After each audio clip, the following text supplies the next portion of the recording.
I'm going to call the meeting to order of the Town of Walpole Sewer and Water Commission. The date and time is December 8th, Monday, 6:30 PM at the E.J. Delaney Treatment Plant. We have in attendance 4 commissioners, Commissioner Fasanello, Commissioner Abbott, and Commissioner Misera, and myself, Hassenjager.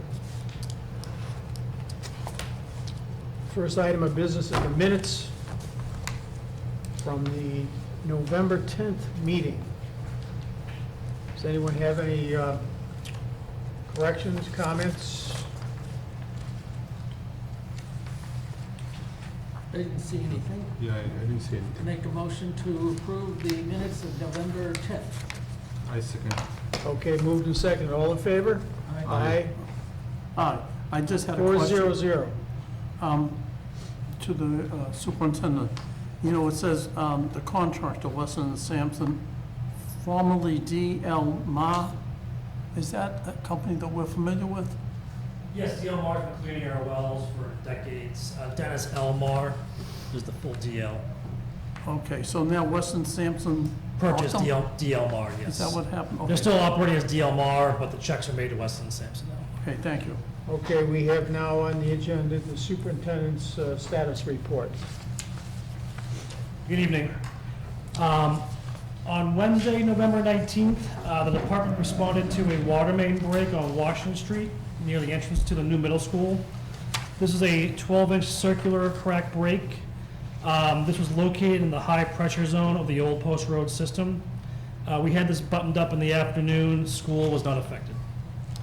The next week, we had another water main break on Common Street and Lewis Ave on Tuesday, November 25th. Also a circular 12-inch crack. Due to the number of utilities on Common Street, this was a difficult leak to locate. The water actually jumped into the Verizon conduit duct system and came out on Stone Street.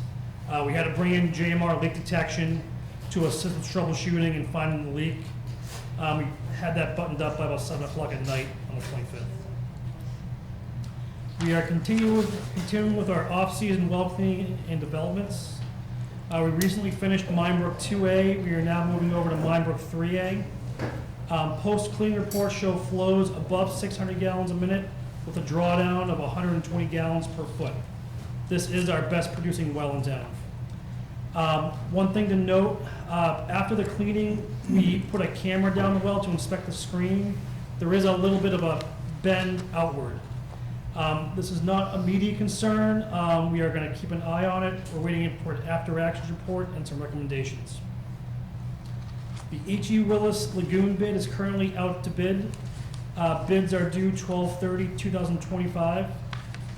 Bid documents can be viewed at biddocs.com listing. I also have a hard copy here for the commissioners next to Terry on the table. What does this bid do at Willis Lagoon?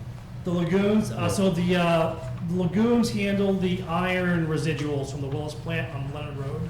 Okay. The lagoons, the current lagoons actually date the current plant previous to, I think, 2004, so they're about 30 years old.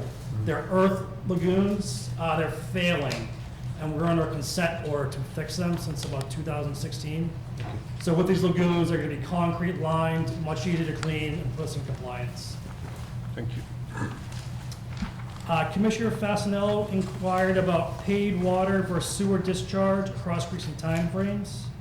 I went back to 2024 and created this chart below with our MWRA average daily flows and our finished water average daily flows. In the graph below, I've even graphed the precipitation at the Blue Hills Observatory, so you can kind of see the peak flows. For instance, January was a high rain month, March, high rain month, October, low rain month. You kind of see how the MWRA sewer flows versus pumping and rainwater.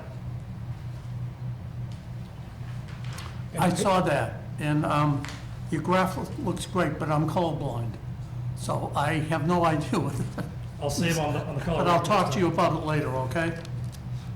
Any conclusions from your observation? Blue is of at the that? top, green's in the middle, and black is bottom. So you can see how our sewer average daily flows do trend with the rain in some aspects.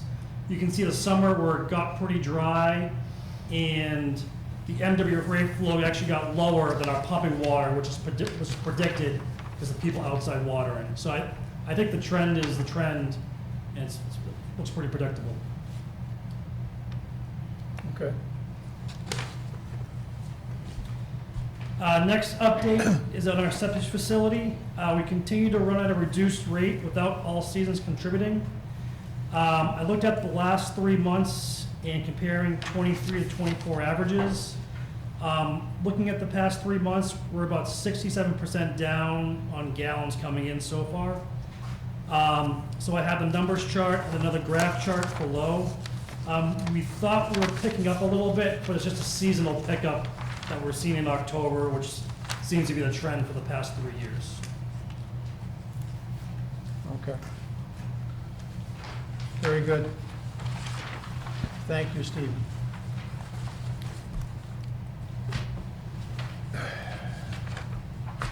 All right. Now we have a request by our clerk to have a reorganization for his position.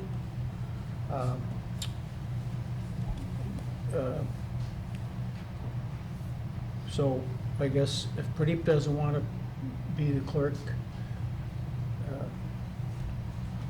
Bill Abbott, are you interested? I think I probably have to be. You are interested?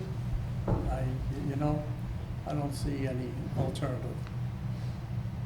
Oh, No, Pradeep, you know you're gonna get the cut and pay.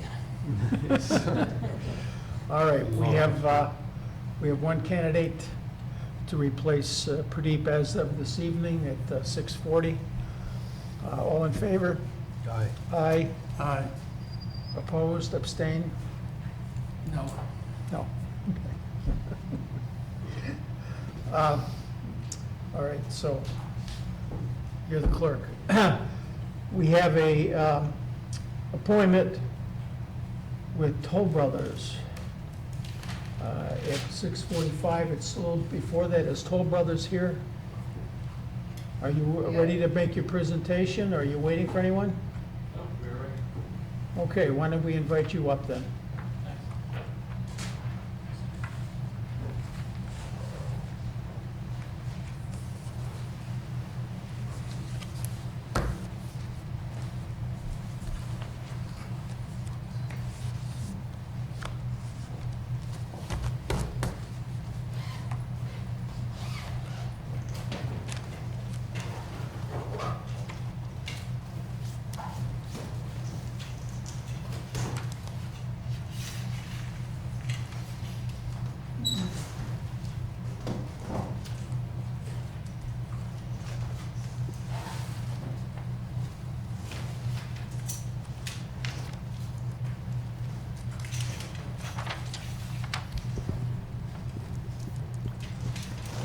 I guess while we're waiting, Pradeep, on behalf of the commission, I want to thank you for all your service as Thank you. clerk. You did a great job. You were very instrumental in saving the commission on Article 7, your efforts. Good, thank We you. appreciate all your work and hope you will continue on your efforts and your special interests with this board. We will be focusing on the monthly billing going forward, and I think needs more time and attention from the board also. Okay. Hoping to get that attention. Thank you.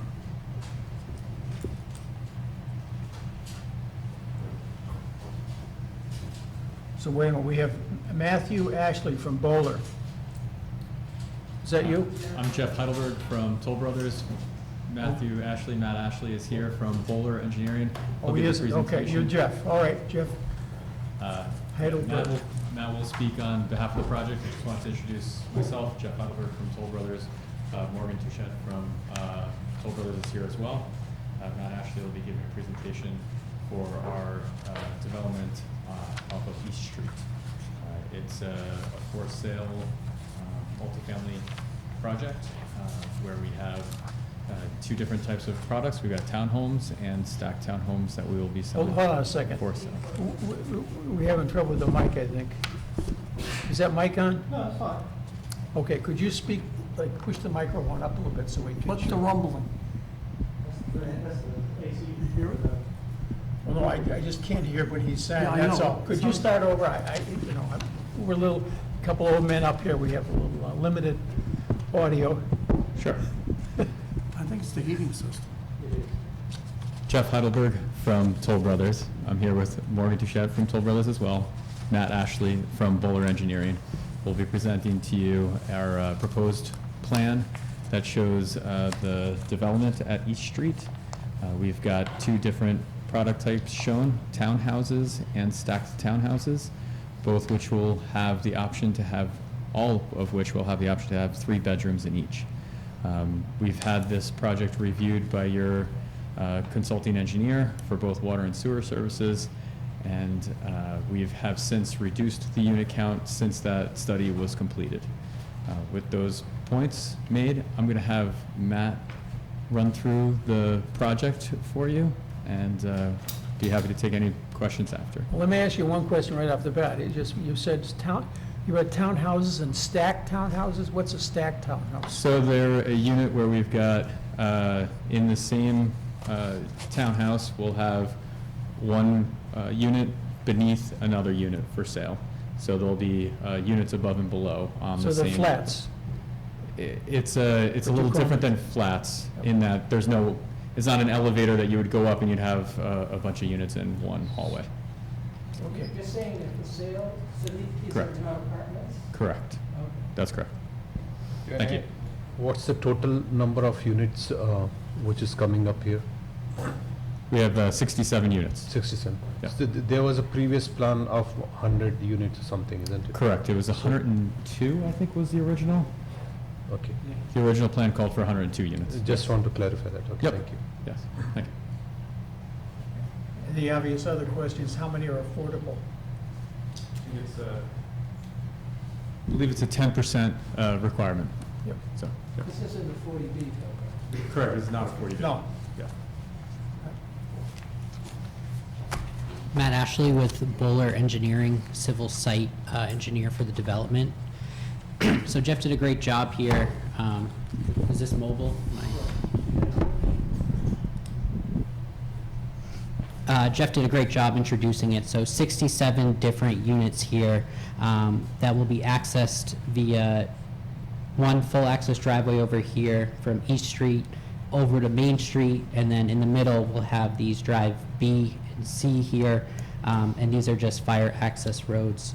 So as Jeff mentioned, Toll Brothers went out and worked with the town's peer review consultants to look at the existing infrastructure for both water and sewer out here. And that was in the larger 102 unit scenario. They looked at 3 bedrooms across the footprint and what that would do to the water and sanitary system. Since then, in working with the town, the development went down to the 67 units, still all 3 bedrooms, or at least modeled for 3 bedrooms in this scenario.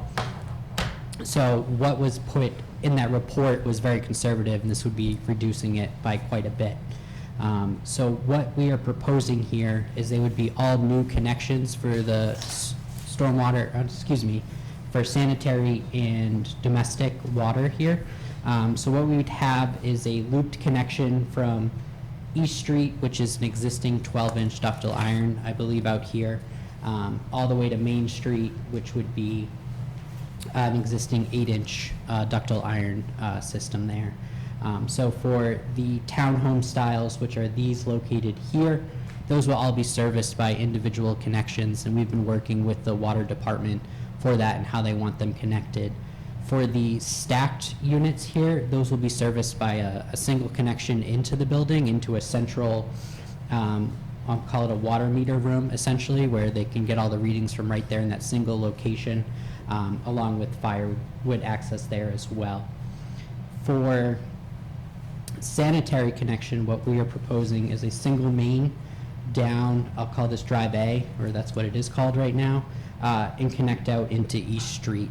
out there. I believe that's a 10-inch that's in East Street right now. All the townhomes would come out, individual serviced, individual services. I guess there would be one connection here as well, and the townhomes would come out at a single location. So it'd all be combined inside the system. So essentially what the town's peer review consultants found out here is that very minimal impact when they looked at the water system and this development coming online in the larger. There was really no drop in any pressure in the system, and there was plenty of capacity for the additional demand here. For sanitary connection, essentially just kind of get your bearings, everything kind of flows down this way, crosses over or underneath the railroad tracks and kind of out to the north. And there was a couple scenarios in there that they may have found it was slightly under capacity, but the end result is they didn't have any concerns with that limited area due to how it was modeled and not realistic from, I guess the town did a larger study not too long ago to how the system was flowing in those conditions, and that particular section never was found to be more than a quarter of the pipe's capacity. So kind of ruled out what the calcs kind of said to realistically what was going on in that situation. That's kind of a very high level of kind of what's going on here, but I'm happy to jump into any other details. We've been working with DPW, water and sewer, incorporating the town's details for all service connections right up front, just so that way, you know, limits time back and forth, but wanted to come here and talk to everyone else. Yes, Mr. Abbott? I have a question. You said, if I understood, every unit will have their own water connection, their own sewer connection, but it sounded like the way you were describing it for the, I guess, stacked units, that they're, how is that working now? Yep. Does it sound like it was going to be one per building? Yeah. Yeah, so there's two different products out here. Right. So these are the townhome styles, traditional. So all of these ones here, on north of Drive A, those will all have individual connections for Right. water Understood and sewer. that. Yep. For the stacked units, all the plumbing will be done internally to combine it to a single location exiting the building, and vice versa for the water. It'll be a single connection into the building, and then inside the building, once you get past the meter room, it will disperse out. So they'll all have individual meters. I've got answers, something going no, and you're going yes, so that's. I believe I talked to someone in your organization, the stacked units, we wanted a single 2-inch or whatever mirror was for those buildings. I'm not sure who we talked to. but- And how does that work from a billing standpoint, since they're, each one of them is an individual owner? The building association. There's no, so there's individual meters, so as opposed to currently the design shows it going to a meter room, and in the meter room you have. Excuse me, you need a mic. The way that it's currently designed is, to your question, the line would go to a meter room. Inside that meter room, there'd be multiple meters, one for each unit. Since it's not an apartment building, there's no association to bill. So these will be individual unit owners, individual residents. So we need to have a meter for each unit specifically, which is located on the outside of the stacked units on the ends. So you see the little bump out here and here. I'll show this to you as well.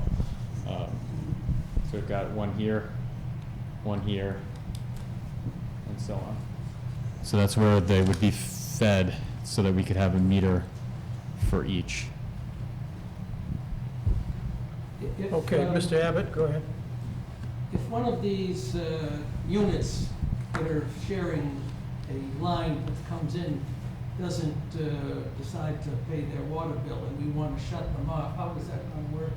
It would be from that meter, so each So individual, we have access to be able to shut them off without shutting off the entire building? that's why so each individual resident has their own meter, and you could shut it off at the meter from there, and that will be what feeds each individual unit. Is that okay with you, Steve? It's not typical what we've done in town so far.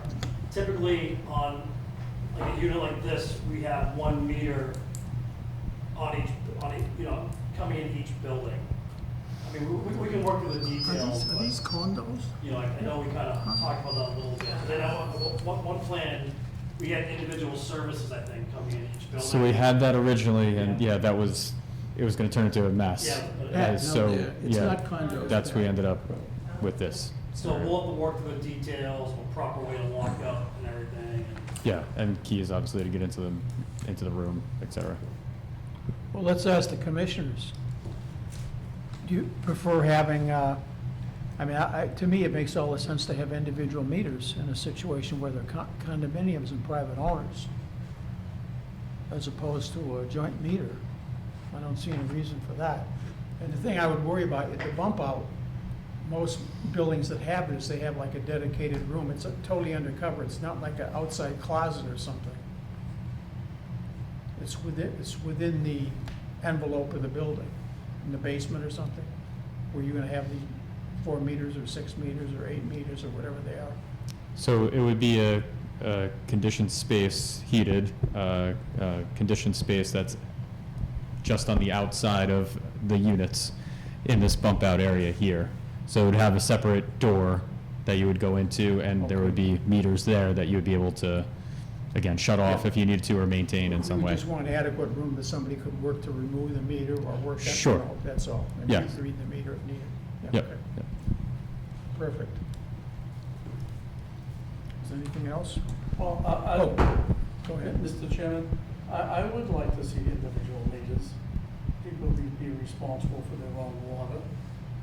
I don't know why they'd have it this way. Why not have every apartment, or every unit have their own meter? Yeah, I A think, town meter. yeah, townhouses, and especially because we have tiered pricing also, it makes sense to have individual meters for each unit. So And assume. that's what they're gonna supply. Yeah, that's fine. We just want to make sure that that is what we are discussing here. Yeah. And the state sort of wants individual meters. That, they want people to be responsible for what they're using. And I think it's better if it's the same way the whole rest of the town is. You haven't been to the zoning board yet, actually, have you? We have filed with the planning board. This goes in front of the planning board. We have had our first meeting with the planning board. It's been continued Because you'll to, probably have to do a site plan with both the zoning and the planning. it's a by right plan, so we don't need to go to zoning. It's a MBTA zoned property. Oh, you're doing that, okay. Yep, so it falls under, it's a by right plan, so we only go to the planning board for approval. Do you Well, have a conservation recreation commission. area by chance, or no? I'm sorry? A recreation area? Is that what that area in the front is? The area in the front is a stormwater basin that's reserved for mostly stormwater in that green space here. The green space, yeah. Yeah, so Okay. there's a triangular detention basin there for stormwater. Oh, yeah, okay. That's what that is. Yep. Okay. I got another question after. Bill. Yeah, but- Bill? Who maintains that, you do have looks like at least 3 larger green areas. Who owns that, who maintains it? So ultimately, there's a homeowners association, an HOA, that will run the full property. So there's a HOA board, and that board will have a third-party group that comes out, that's a management company that manages everything from snow removal to lawn care to maintaining landscaping, et cetera. So this is a condominium setup then, or is it? I mean, It's a condominium setup, okay, yeah. so there will be a homeowners association? There's an HOA, yes. Okay, I guess I was, where you had individually said that there were gonna be individual owners and, So you'll own your, yeah, no, I understand. yeah. Parking, where are the parking spots? So each one of the units. Can you show me on the map? Sure. Each one of these units has a garage access. So there's a 2-car garage in each one of these townhomes. And then on these stacked units here, there's tandem parking, so there's also 2 parking spaces for each unit that go similar to a driveway. You have one car in front of the other. It's actually undercover inside a garage, inside the space itself. And there's, for the upper unit, they'll take one side of that driveway, garage space, and then the other unit will take the left side. And there'll be a wall down the middle So- between the 2. There's, what, 105 units now? How many now? 67. 67 units. 67, okay. And how many parking spaces? It's not, doesn't matter. Can you tell me what that That's, It doesn't. No zoning. MWRA.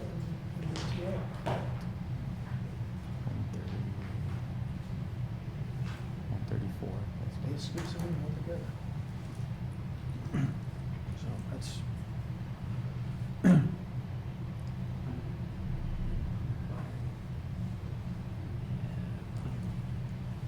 So there's 101 parking spaces required, and we're providing 115 okay. spaces. And one last thing. Yep. I was looking at my street this morning, and there was, Christmas season. Yes. There were 3 different kinds of delivery trucks. Obviously, there were the common ones. And how wide is this street, the one you're putting in? 20, this is 24 feet wide. 20 foot? And if you have these delivery trucks there, have you thought about how they're gonna interact with this particular street? We've received that comment from the town engineer as well as others from the town. And we have parking beyond what's required. We're looking at potentially taking these 2, we have 2 parallel parking spaces along the drive aisle that we'll likely sign as loading for deliveries between 8 a.m. and 8 p.m. So you have 2 of those, Yep, and they service that whole street? correct. And where are they located exactly? So, yeah, so you expect the driver to walk up and down the streets with their packages? That's what he'll be required to do. Not the best situation. Okay. Um, Go ahead. Yeah, so you have this hydraulic modeling. Can you summarize what is the findings? Of the hydraulic model? Yeah. Matt, you want to take that one? Anything specific about it, or just in general, what was In looked at here? general, like, it's a lot of pages, just summarize it in like high level. Yeah, sure thing. So Wright Pierce took the initial concept of the 102 units that were initially proposed here and ran a scenario of 3 bedrooms for every one of those units. Using Title V, essentially flows 110 gallons per day. So they ran that system, ran peak demands, putting a peaking factor of 5 on it as well, just to see what the existing infrastructure out there would handle it. And essentially what they found is that when they inputted the development in with the 102 scenario, so smaller than this, there was really no difference in flows in the model during their working conditions on an average day. Obviously, the hydrant flow test, once it opens up, there was plenty of flow out there as well for pressure and gallonage for firefighting purposes, is essentially the high level there. For sewer, which is in the, I think the back half of this, Weston and Sampson did a similar study. They took 3 bedrooms for every unit and did 110 gallons per day. Looked at the connection point in each street, modeled every single pipe going out into the, it's pretty far away,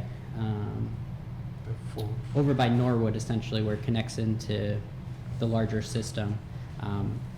And I guess they have metering stations along the way too, just to see how it would, react as it gets closer and closer to the final destination.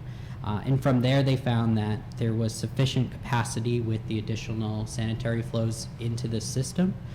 There was that one little area that I mentioned during the introduction area, that they thought the calculations were showing a potential throttling, I'll call it.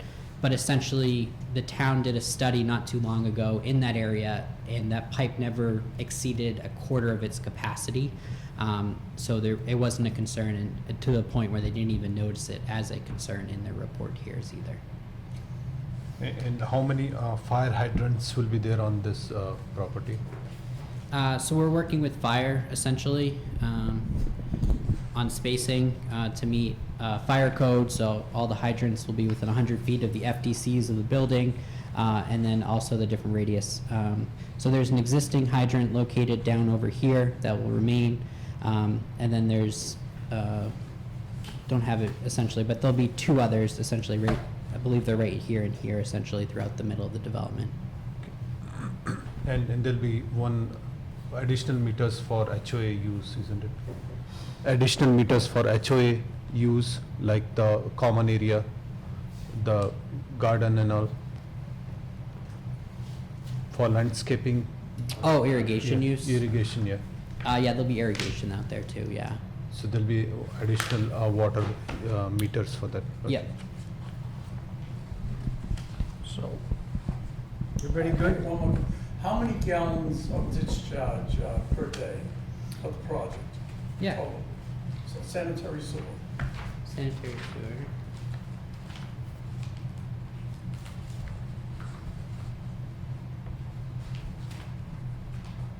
So in the report, sorry. 28,000, yeah. And that was for the larger scenario, yeah, 22,110.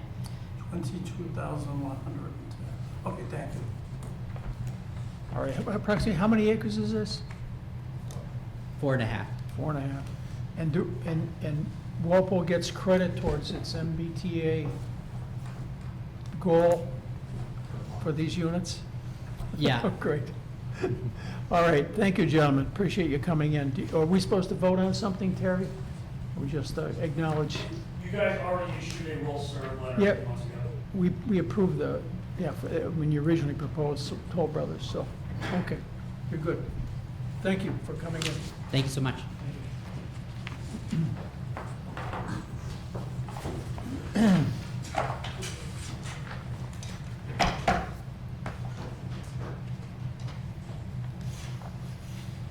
Okay, oh my goodness. We have an abatement coming up here. I have two, actually. 22 Cedar Street, that sounds familiar. I thought we did that. That smile just reminds me of Bob, you were like this fitting in when you was younger. Yes, I'm back again. Okay, well, do you want to summarize what we gave you a $2,500 abatement, and we thought we settled this, and then subsequently you had another bill. Yes, sir. Okay, and apparently, that was $358.53. So you were thinking that should be added to the 2,500, that you were thinking that was, the settlement was up to date, but actually there was a bill subsequent to all this that happened. There was a current water bill that was coming, which we bill late, you know. So, based on the average projections, daily usage, it's estimated that there was additional 1,014 cubic feet used. So, how can we help you?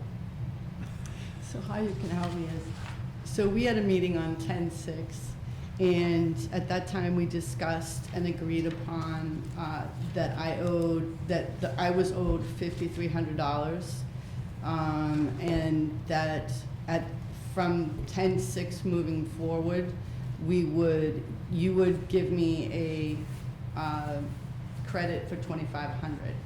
My understanding of that was from 10/6 on, that we would pay the bills from there forward. So then I received a bill for approximately $1,400, and Stephen Nunnery was not present at that meeting on October 6th. So I think there was just some miscommunication of what the agreement was. So he was asking me to deduct $1,400 from the $2,500. That time frame included May 9th, which is the leak that happened. And then I had a temporary line for the next following 4 months. That temporary line had a leak in it. So when I said I would accept 2,500 from the 5,300, I meant that that would clear all the bills. And then from going forward on 10/6, then we would start again. And that was my understanding of that conversation. Okay. So,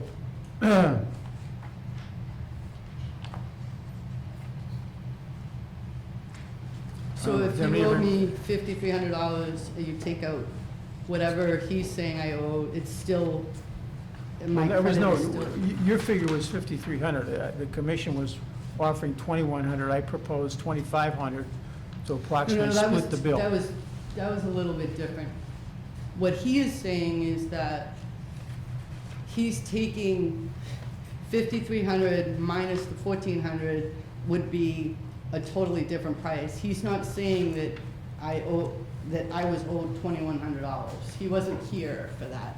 So then, when he went to the books, he said, oh, and then I did argue the 1,400, and they lowered it to $358.53 because he admitted that that was the leak episode, which was what the abatement was all about, basically.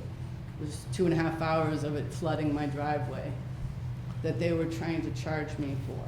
So Okay, if you look at the 5,300 minus the $358, that would be $4,900, and I'm accepting $2,500, $2,500.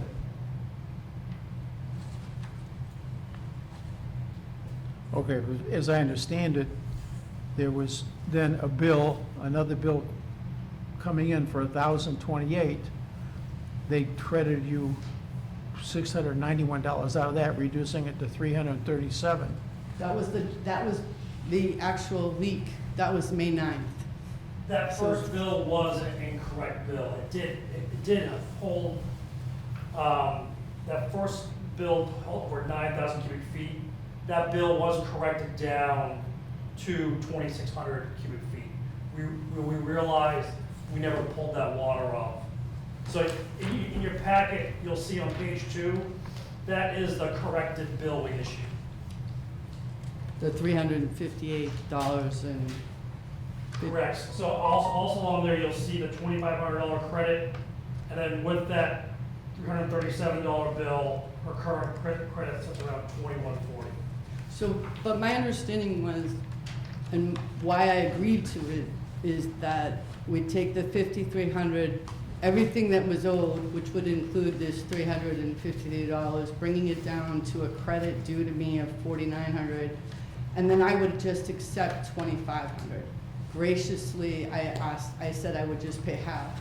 Also, that includes the meter that was replaced. And I also said that I would pay for that when Bill asked about that. Okay, so, I know we can go on about this, so, but basically, we don't want to go back and rescind the $2,500. I mean, the question is here, there's a $337 or $58 bill. You're looking to get that abated, is that correct? Yes, sir.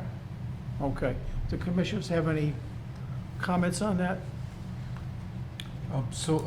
I understand the issue, like the earlier, last time when you came with a $5,300 water bill, and as Then that was a credit owed to me for the past 3 years. $5,300 was a credit owed to them, or was it? I have overpaid, been being charged $700 for water. Okay, water yeah, that's correct. That I wasn't. Yeah, using. you had a $5,300 credit. And what happened to that $5,300? I haven't received that credit. The board voted on $2,500. So I offered to take $2,500 as of October 6th, the date of the meeting, and then going forward, so it would wipe out everything. So if you took even, No, we didn't wipe up, but I just want to clarify what is the $5,300, it's what happened? credit that was owed to me from the past 3 years of overpaying. That was a number Erin calculated based off her current usage, the usage she was billed over that period that you thought you were due for. An estimate, because you didn't show up at the meeting and you were supposed to I mean, bring that number with you. I think I can say it's documented, her narrative on this, to the point we gave the credit. There was an additional bill floating out there. If you look on the second page, you'll see what happened to that. It wound up to be a charge, a $358 charge against her credit. If that was reinstalled, she would have the full $2,500. So she's looking for that additional abatement, and I guess it's up to us to decide. She's been through a lot for, I don't know how many years, 5 years? It's been a long time. So, she was, not expecting that additional thing, and, No, I paid for the water pit and the meter out of that, and the meter came out of that $5,300 as Bill asked me to pay, and I agreed to that. And I just planned on getting $2,500 and then going from 10/6 on and paying the bills. And my water usage is about 3 cubic feet a day or less, 23 gallons a day. okay. So, I mean, I don't think, given what you've been through, the one thing I do hope that after if we do give you this additional credit, you realize it isn't, the town of Walpole wasn't really responsible for all of this. You bought a home in an unfortunate situation where somebody didn't test everything out and make sure that it was explaining to you what you had, and it was a mess. And the town, I'm not saying before Stephen was here, the town may have obviously made some errors or whatever, but we're trying to make it right for you. I do appreciate that very much. Okay. So we have, I'll make the motion, we abate $358 to settle this. Is this a sewer abatement, or is it like the, Just water. She has no sewer. so no sewer? This may says sewer abatement, that's right. No second? Okay, Bunny, have any other proposals?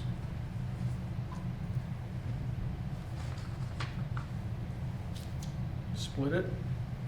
So, I'm just wondering if they recall the situation. So Walpole Water Department owed me a credit of $5,300 on 10/6.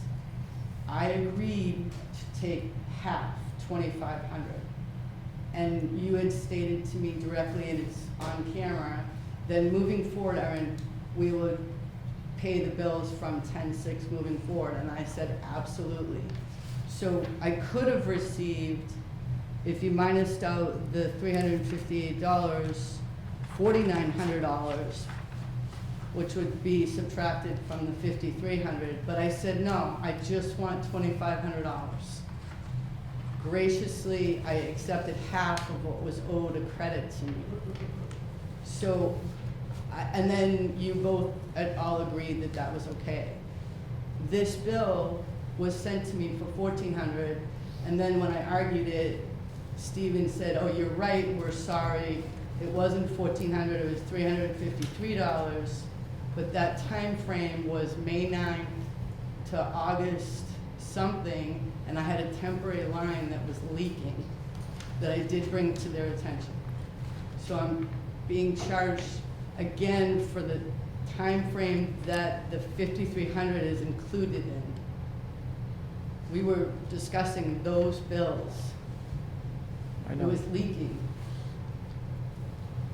So this $353 comes out of my credit of 5,300, and I'm only asking for 2,500. So that was what was agreed on, and then going forward on 10/6, which was said to me, so 10/6 moving forward, Aaron, we're just gonna pay the bills. My bills are, way less than anything that I've been being, the 353 that I was billed for, way less. So one clarification, the second page, what is the $691 credit? That is the difference of the, see the first three lines, the second line, the 9,500 cubic feet. That was the actual water that passed through her meter. Okay, We subtracted 6,800 cubic feet. We figured that was from the leak, from the day we read, the day we shut it off. So we had, those numbers were pretty good. Mhm. And that's how we backed off that $691, subtracting that 6,800 cubic feet. I will say, on the bottom of my memo, I did write her averages in there, you know, based off her current usage. If you had to estimate about 1,000 cubic feet is what she's probably estimating to use in a 90-day cycle right now. so, I was getting charged for 600 gallons a day, and I was using, but there's how many this, gallons a day? Uh, During the temporary line, I was using less than 200 gallons a day. no, but there's a $691 credit already on this bill. So that credit was because of, on May 9th, the bolts that Walpole put on were the wrong size, So broke, is that, It's a leak. and No, no. leaked for 2.5 I hours. understand Not a that. credit. We notified the water department, and it took them 2.5 So hours to come i- out and shut that off. is that 691 credit correct or not? That's a, It's been credited to her account. She, like, so her original bill was it 1,000 it something? was like 1,400. So that bill was adjusted to a 337, and that's how the 691 came off. Okay, When we That were was at- part of the abatement that I came in on 10/6/4. No, this was just the most recent bill. But I was there because of the leak on May 9th. I was there because of the temporary line that was leaking. Those bills didn't get to me, but, In the end, we didn't charge you for any of that water that leaked in those 2 days. because I had to argue with you and ask for it. Yes. Otherwise, you told me I needed to pay it. I argued. Well, So basically what I'm saying is $5,300 what was owed to me. The total bill was, I know you keep talking about that. To me, that's settled. I mean, But- if you don't want that, go to court. Please don't come back in here. well, I you're understand what going- you're saying. You and I had a you really keep nice setting it. conversation. You settle that. I And did that's it. settled. There's another bill here. I'm The- trying to get these gentlemen to explain that was water.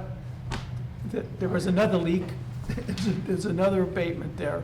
It was And there's- and 4 you're- and months it's of eating leaking into on your- a temporary line. Well, if we abate this, we're actually giving you the $2,500 credit. Which is what I want, just the $2,500 credit. Out of the $5,300, I just want the $2,500 credit. So we haven't given her the $2,500 credit. We've only given her 22,141.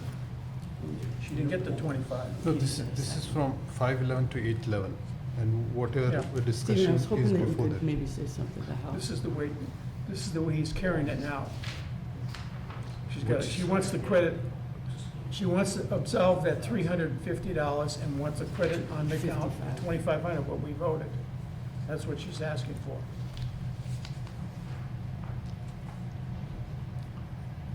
Steven, if you could assist, I'd greatly No. appreciate it. Okay. Do you, I mean, just, we have to move along here. Do the commissioners have any empathy here for any additional abatement, or? Again, I made the motion to abate to 358. There's not a second. Again, I will say, looking at our previous usage, I think 1,014 cubic feet in 90 day is an appropriate estimate. If the commissioners wanted to abate the charge further down to that 1,114 cubic feet. And how much is that? I'd have to calculate it, but it's roughly a third, right? Because if we build her for 26, right now we're $58 per So- cubic feet, something like that. $55. You build for 2682 and you're saying that it should be 1041, 1014. That's what her current trend has shown. Okay. Yes. Bill, what do you think? Should we bill for I 140? think that the dispute ends up as to what we thought we were giving abatement was for what was out there. And she thought, oh, as of the date when we settled, that it included that. So it's a Well, disagreement. I on asked the dates. question, but there was no one from the town there to answer. Right, so- We thought that was, I thought No. what we've done was fair, and that's why I didn't offer the second. but now that you understand there was a further leak, that doesn't move the needle for you? I think that the leak was addressed, was like. It wasn't addressed. He's saying Was that- it deep or not? Well, her service, I think it was a Mace. May 9th. That we shut the water down. Right. So, this period, May 11th, it had to have been after May 9th. I forget which day it was. Might have been May 10th, but But also, the numbers we're using, we did meter all of our temporary water, and she did have water at home for majority of the time, so like 8-hour period, 10-hour, 12-hour period. so what happened is there was a huge leak, which is why he credited me the $6,900. Then there was a temporary line for 4 months that was also leaking. So he's saying that I only used 1,000 cubic feet, which is not what I'm being billed for. That $353 is not 1,000 cubic feet. It's 3 times that amount.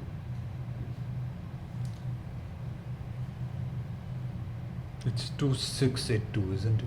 2682 cubic feet.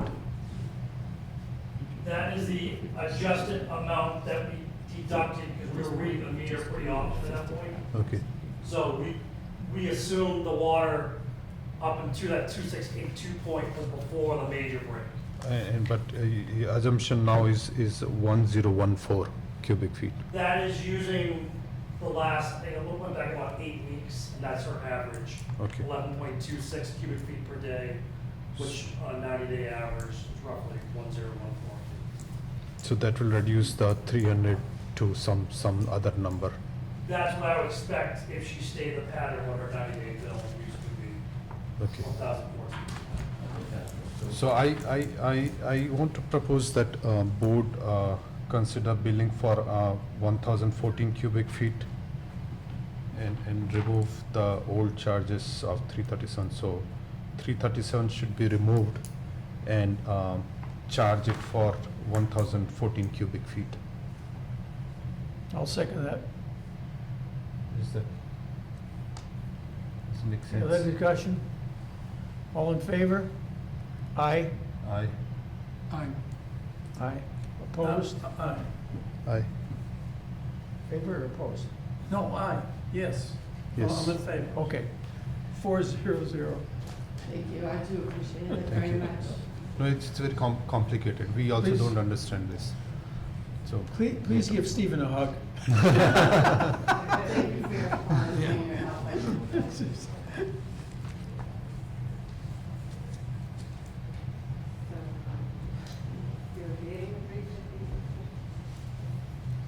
We don't know. abating the 334, I think, the way you said it, right? Or the 3 foot. We're giving the, and 350 charging units. for 1,014 cubic feet, whatever the charges will be. Yeah, so Steve, yeah, he'll tell, yeah.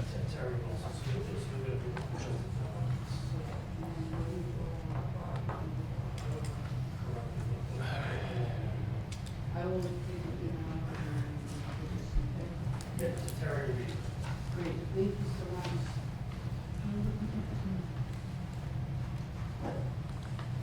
Thank you, Stephen.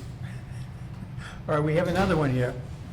Let me get that, I got it all mixed up in my paperwork now. 175 West Street by Peter Yes. Sir.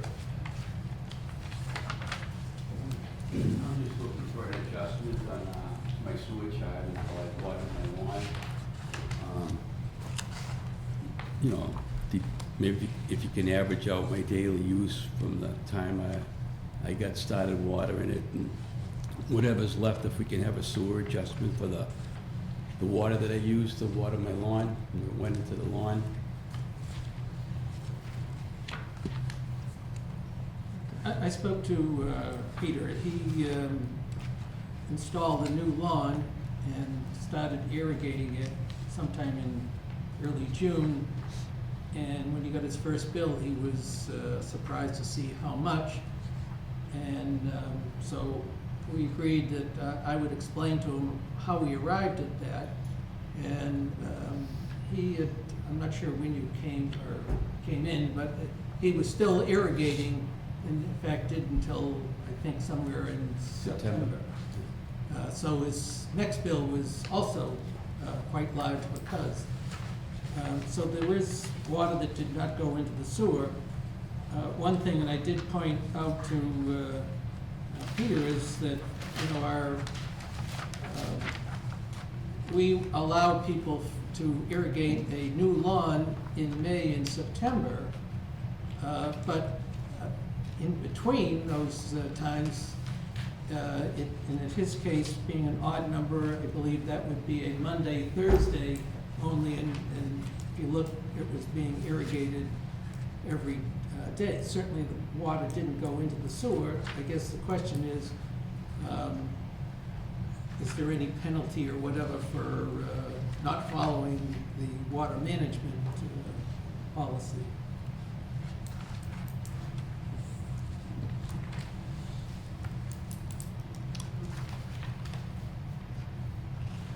Well, you understand, we can't,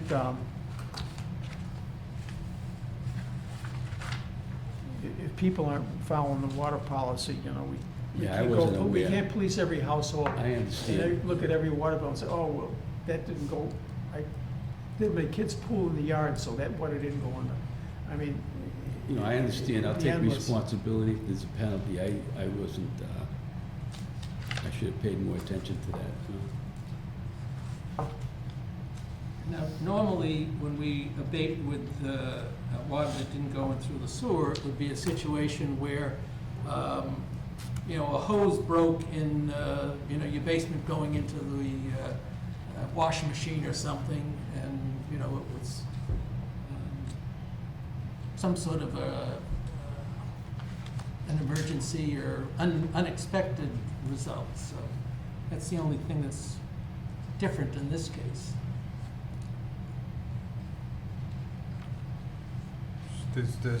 There's another problem is that it was used every day, so Yeah. that itself breaks the whole idea of identifying any, you know. Well, I mean, we know what he used. I looked at a previous, you know, prior, before he had a lawn, and you can tell it's much, much lower. So in terms of adjusting, you know, being able to figure out how much of it would have been used in the house, that's, you know, not hard to do. I guess the question is abating sewer use that normally would have been charged when there was an awful lot of water used outside of our water management policy. Mr. Chairman? Yes. Okay. We can't really charge him for sewer because he didn't use the sewer. But he was basically using water when he shouldn't have been using. But that doesn't negate the fact that he did not use the sewer. So what I think would be fair is that, yeah, we give him the abatement for the sewer, but we fine him for violation of the management policy, $100 a month for the month or 3 months that he shouldn't have been doing it. So we deduct his June, July, August, September. rebate for 3 months. And so it'll be $300 less than what he's asking for.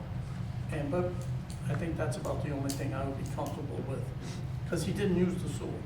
So we can't charge him for that. But we can charge him for being a bad boy. Yes. Pat, if you make it 4 months, June, July, August, September, even though it was part of June and September, I'll second. I said $300. I was saying 4, I'll second. Oh, find out which one. So what is the amount he's asking for? What does it reduce We it have by? to, we would go the normal way we 1,008. figure. Yeah, but what's the so- dollar amount? $1,184. Oh, okay. And I So propose that the 3 You're months. proposing 300 and Mr. Abbott's proposing 400 off Yeah. of that. So it would be, What about the bill prior? Do you include the bill prior to that too? Oh, that's, he originally came in with the bill that ran, I believe, from April to July, and then, so he's questioning, is it for both bills or for just one of the two high bills? In other words, he came in with this. well, we have his meters from, he wasn't doing it in May at all. No, So But we're talking about June, July, August, and September. yeah, but I believe the billing period, and I don't have it in front of me, would have been from April to July, and he came in because he had a high water bill. Then, and we discussed and agreed that we would explain it, and if he wished to go for abatement, to come back. He's coming back. In the meantime, he was continuing to irrigate his lawn until September, whatever, it was early in the month, and got another high water bill, so I believe that's The what two we're of them, asking yeah, for. the two of them, it covers the So- summer. So you want to bait it 400 or $500? Why don't we split it? Split it, $590 versus $1,184. No, not split No. the bid. No. Pat, straighten them out. No, we're gonna give him the credit that he's asking for, but we're gonna fine him for being Not in following violation even of the closely. law. Yes. That's all. He's gonna pay, he's gonna get his money, but then he's gonna have to pay the fine. Because they're caught. And the shooting fine, it you up. split, the fine is what, 400 or 5? For Pat each one? wanted 300, I was suggesting 400, I'll go whatever the majority of the board, We'll go 350. I'll modify my, I'll come back to Pat's 350. Maybe he's not happy with that. I have no way of calculating, I'm just thinking with the total cubic Yeah, I mean, feet is, my average daily use and whatever's left over is from my water. And I just, Yeah. want an adjustment for the sewer usage. I understand I gotta pay the penalty. and I think it's important that there is a fine, because as I said, normally, someone, there was some sort of an unusual situation, a hose broke, or, I was on vacation, and, I had a leak, and, we can pinpoint it, usually down to, I can see it was for these 4 days, or whatever, but I'm concerned that this is not that sort of situation, and I do like Pat's idea of the water didn't go in the sewer, but that there is some sort of a penalty Yeah. for not following the water management policy even closely. Yeah. No, I accept So responsibility. it would turn out, it'd be effective like you were getting like a $784 credit. if you subtract the fine from the, Okay. we'll give you the credit I for mean, I have no way of we'll credit the calculating. 1184, and then you're gonna be fined like $400, I guess. Let's not But guess that's the- only one don't- bill, don't- he's got don't- two, yeah. he's Let's got not two. talk about that dollar number, because we don't know the dollar numbers. No, I think I that, understand the motion, so I think the office will take the sewer off the irrigation for the 2 billing cycles, right, and then add back in the $250 watering fine, The sewer above average, not above average. above average, yeah. You should still be charged for the average The water, use. it would still be full charge for water fully. Yeah. Just the Water sewer fully, above- sewer and the above average. sewer also should be charged the average for the same time. Yes, any above the average was water periods. Yeah, so the only sewer abatement for that period should be given. Is that the motion? You can motion make is it, to pay the water bills, we'll take off the sewer. So the sewer would base on his average. And if you look at his prior year's bill where he wasn't, I mean, you could use those. There's average here also in the June. Yeah, Yeah. so, and from that, so he pays his water bills. He's not gonna pay for all the sewer, we'll go through the standard abatement. But he will pay a fine of, and Pat's suggesting $350, and I'll second that. Okay, it's moved and seconded that whatever Bill said. I have no idea. All in favor? Aye. Aye. Aye. Okay. 400. Okay. You're gonna be satisfied, but I don't know what the number That's is. okay. I'll pay this, and then I'll pay this one that I have now You're in gonna, full. you're gonna pay for both your water bills, Right. and then there'll be an adjustment that'll reduce the sewer, and you can Okay. work it out with Steve as to exactly, and then there will be a penalty Okay. of 300. Thank you. But- Thank It'll you. take us like, what, 2 or 3 days? Yeah. How close are you? Are you past the 2 days?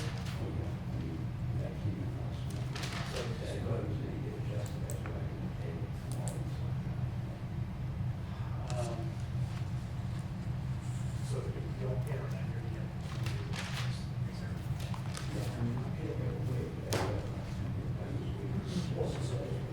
Well, wait a minute.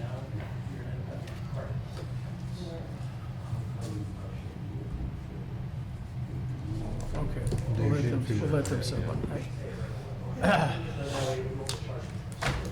Okay. Let's see, now we have ongoing Jim Johnson. Yeah, He sent an email to you. I saw that. Okay, so I'd asked him to come in, but he decided to send this, to give his, his status on this. Yeah, I've lost, for some reason, I can't find it now. I was annotating that. Oh, here it is, okay. Correspondence number 1. I'm going through this, especially on communications. Individual commissions do not represent the commission. Well, that's not exactly correct. There are times when individual commissioners, in certain circumstances, must represent the commission in order for things to function normally. And I'll give you an example of that. Many years ago, there was a booster pumping station that failed to work, and it was in the middle of the summer. There was nobody around. I don't know, I guess somebody, I went by, or somebody called me, and I went to the site, and they said, we're gonna have to, leave the booster off, and, because we don't, it's time to quit work, we're not been authorized overtime. So in that particular case, I said, I authorize overtime. And they went and continued to work, and they done it, and that was acceptable because water is important, but the workers also didn't feel like they should be working for nothing. So we have the color of the law to do that. So that's not, I think he's trying to say is that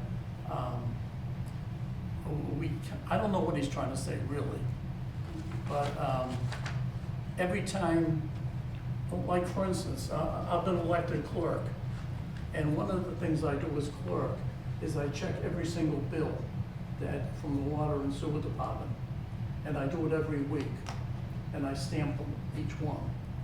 So I'm gonna be coming to someplace, I usually did it at Town Hall, where they have all the bills that they've used in the week, that their invoices, basically. And I stamp them that the commission has reviewed them. I'll be doing that starting on January 1st. So they used to have them ready for me on a day that we'll agree to. And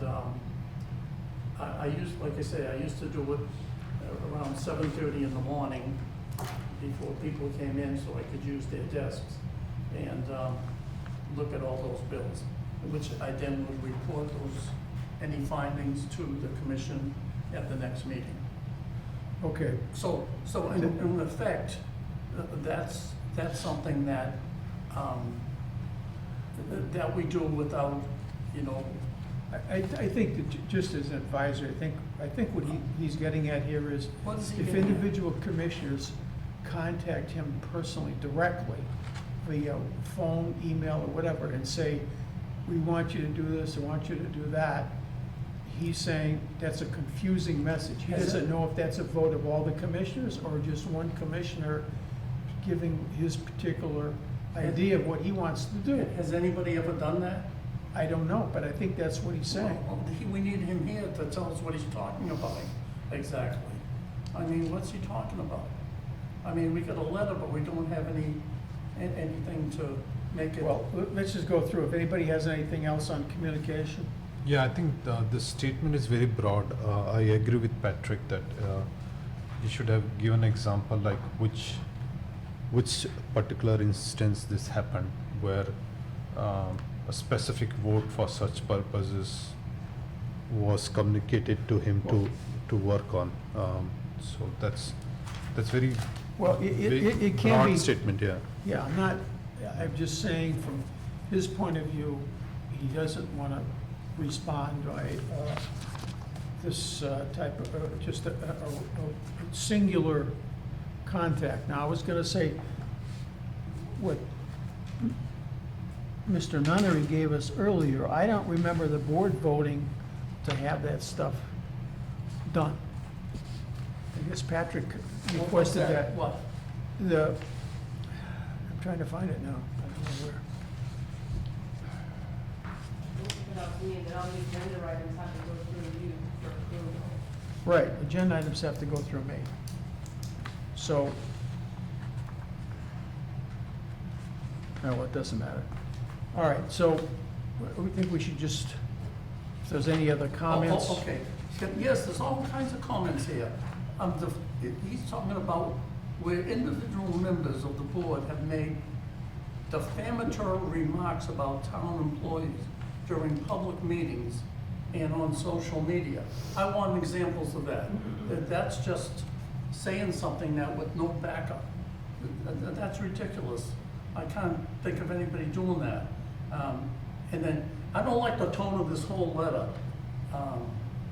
It's, yes, you should understand. No, he's telling the elected commissioners, we should understand that making inappropriate. I was a school teacher. It sounds like me reading the riot act to my students here. So I really don't like this. I think it's very disrespectful to the commission. And I have no idea why he wrote it. And, but I think. And on the second page regarding the billing, there's something they're talking about October 23rd. Where I have this, Second page, billing, what paragraph? the billing paragraph, second page, top. Okay, go on the top here? Yeah, yeah. Okay, go ahead. So, October 17th meeting, which was basically a vote to change the FY26 fee structure mid-year after rates had already been approved and implemented, was not feasible. that's not his call. The board did made a motion, and that motion has to be followed. While I received, this is his statement, corresponding individual commissioner disputing this explanation, my October 23rd letter continues to reflect the town's position. No, he does not have authority to reflect any position. That's correct. October 17th motion was a legal motion, and it is being recorded in both the town records and the Attorney General's office record. So I don't think he can write another memo or explain something to other people and say that it's not implementable. He has to go to the court to find that option, and that's not acceptable. That's my statement. But let's just talk about the issue itself, is the billing is obviously, it's become a major issue. I can just say as one person, I had absolutely no idea that the projections to change billing would be in the neighborhood of $5 million or more. I had no idea, because I think it's a distraction from the major issue in front of this commission, which is the MWRA supplemental water connection. And Patrick was mentioning about, he's talking to people, other towns that have come up with other methods between business and consumer, as far as businesses being billed annually and consumers being billed differently. But there's a lot of discussion right now directed at utilities about AI. This iPath company has been on the business news talking about how they can do this in the cloud, and with new AI, they can solve building systems for a fraction, for a tenth or less of what companies are paying for exactly what we're worrying about here. So my concern is we may be leaping too early into this with old, again, outdated stuff, where the new AI stuff is right around the corner. That's going to be far more inexpensive and much more efficient than what is being suggested here in the Raybern study.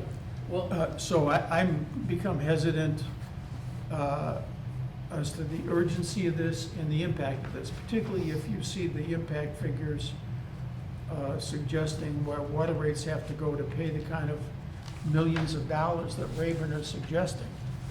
So, I mean, I think that has to be re-examined.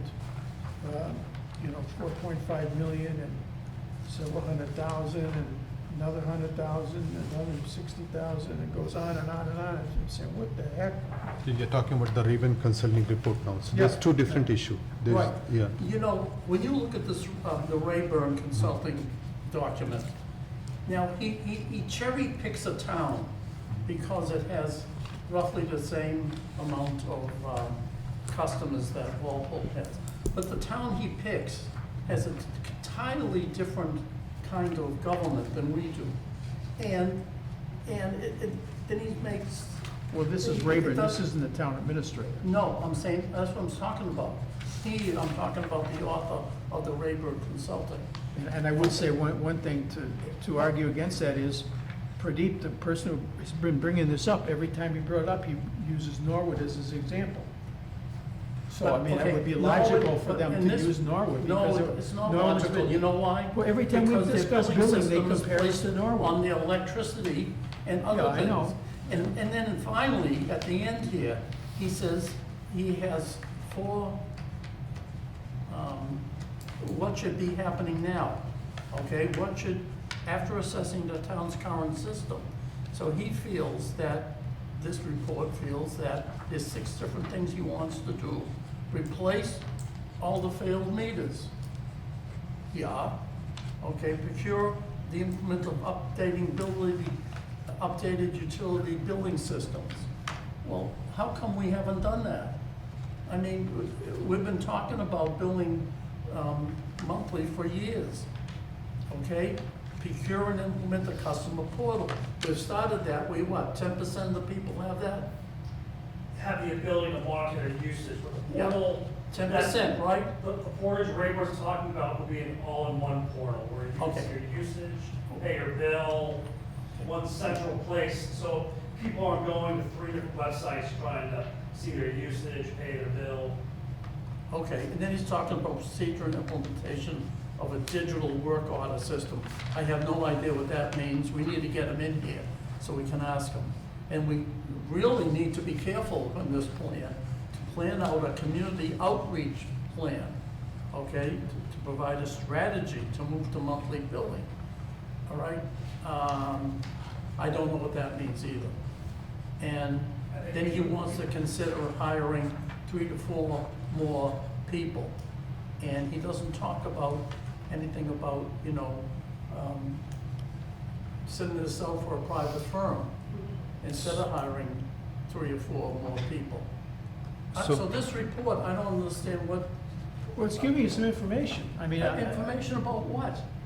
what the Our cost numbers. is. We don't have unlimited costs. You're not gonna allow the water rates to go up to 2.5. no, you're going to 12 and 14% with this. That's the problem. That's- You- No, this no, doesn't come out of thin air.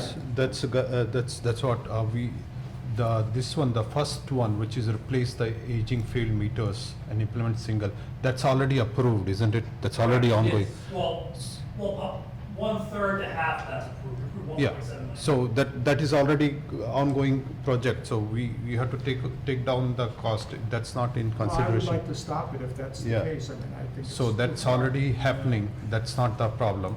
The second is implement updated utility billing system, and this is $40,000 to $100,000 annual license, 30, that is also calculated for, That's approved fall town meeting. yes, that's already approved, so that's already happening. And customer portal is the new item which I see, which is a standalone portal, and it's cost $60,000 to implement. Annual license and depending on adoption rate, and that's a very small amount. $60,000 is a small amount. Digital work order system integrated with AMI system. This cost is $15,000. That is also a very small amount. Community outreach 10,000 to 15,000. Okay, now here the community outreach is fine, but the postage and monthly billing, that assumption is wrong, because we are not looking for monthly printing and billing options. We are looking for electronic billing. So So we have to print unless they opt out though. no, so our proposal is other way. We give them option to opt in for the monthly billing, monthly electronic billing. So people who are getting a regular paper bill, the way you are doing, can keep on getting the quarterly bill. The cost is same. What we are giving is the option to opt in for a monthly electronic billing. Well, currently we have the option they opt in for quarterly billing. But are you talking about the pilot that's been talked about? Yeah, so the cost will not be there to basically print. We in the sense, at least I talking personally here, is that I don't want to, send all the print by print. That's not the option I'm also looking for. Just to clarify, what we are looking for is monthly electronic billing, where people can sign up online and say that, okay, we want electronic billing monthly. I don't see a scenario where the board or even I have personally asked for all the bills to be printed monthly. Well, we have to, according to state law, unless they opt out. No, so this is one of the separate billing group. You already have 10 to 15, how many billing group you have? You have 13 billing group? I think right around there, right, Bill? 50. 20, but some of them are completely full. So let's assume you have 15 billing group. Okay, you create another billing group just for the monthly electronic billing and handle that there. And others will remain as is, as and when they sign up for the electronic billing. The paper billings will remain as is. So that will reduce the impact on your staff also. You don't need more staff to print and mail and check and all. Well, currently we outsource that. It's all outsourced. The electronic one? Well, so we send a text file from our munis billing to the billing company, and they create a PDF form, the bills for printing, and they upload to the ePay, the town website. Okay. So whatever is the assumption, what I'm suggesting is that we should only have an option for doing full electronic for people to sign up. So that they sign up only for electronic billing, where only the electronic bills are sent monthly. The people who are not signing up, they still receive their quarterly bill as is, and they can continue. When I talked to Lisa last, I think we're at 15%, somewhere in that range, of people who are already opted in To paying electronically. electronically, and they don't receive a paper bill. Yeah. You wouldn't want to create another cycle. No, For- but those are the It might be quarterly. that you would say, there have to be a field in the system where, no, they want electronically. How that impacts the process is probably a lot more complicated than you think. But I understand what you're asking for, is that I could call up and say, my account number is 93300, whatever.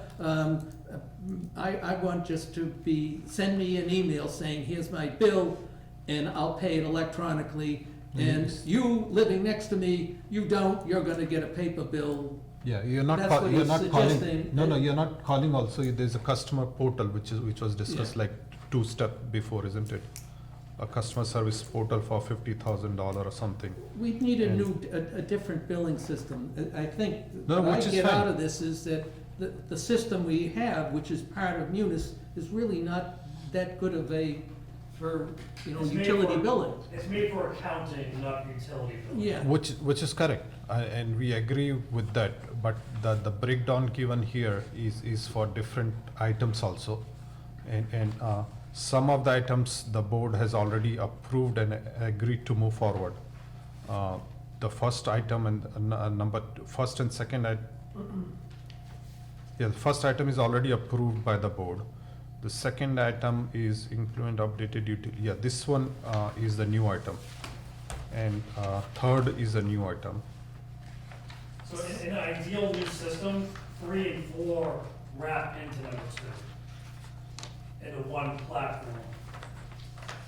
Okay, which is fine, but if you look at the cost of 3 and 4 is 60,000 plus another 15,000, 75,000, and even if you take outreach of 15,000, it's 100K, which is doable. What I'm trying to discuss is number 6, which is whether we need additional staff to print all the bills for each month.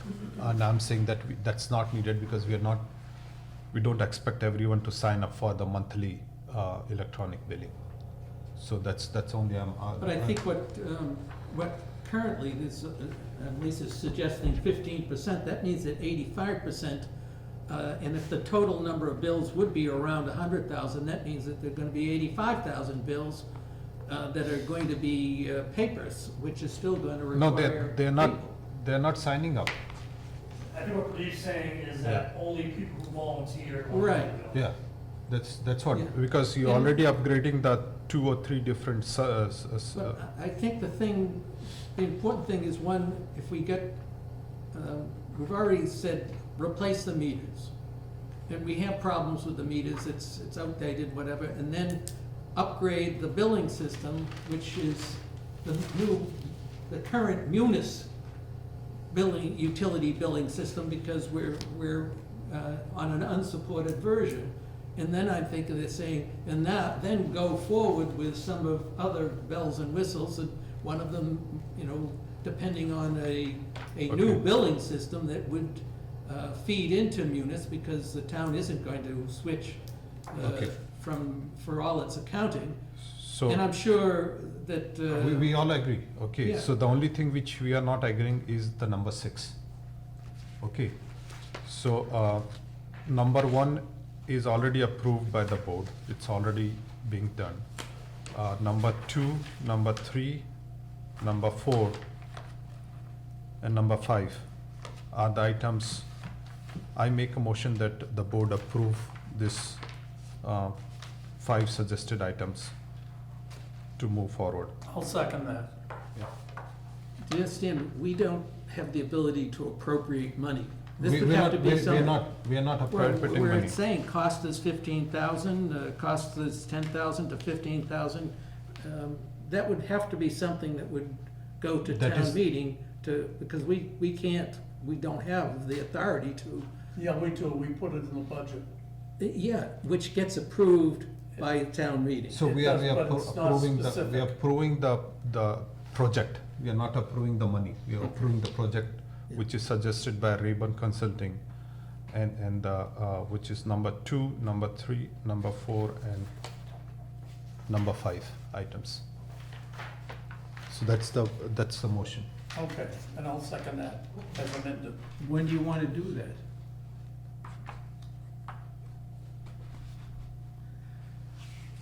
Immediately? Well, I- this is policy. Yeah, I think you're, without having, I mean, we're on a 10-page report here, making some decision that we don't know how it will fit with the rest of how the operation, The real works.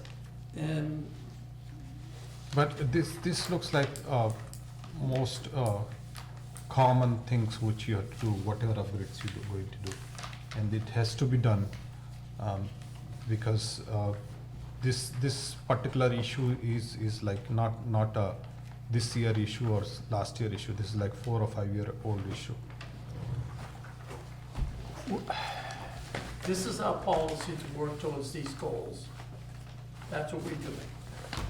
That's what this is about. and I don't think we have a disagreement that a direction that we It's- want to go to. Well, don't vote for it then, if you don't think we should be doing these things. That's your prerogative.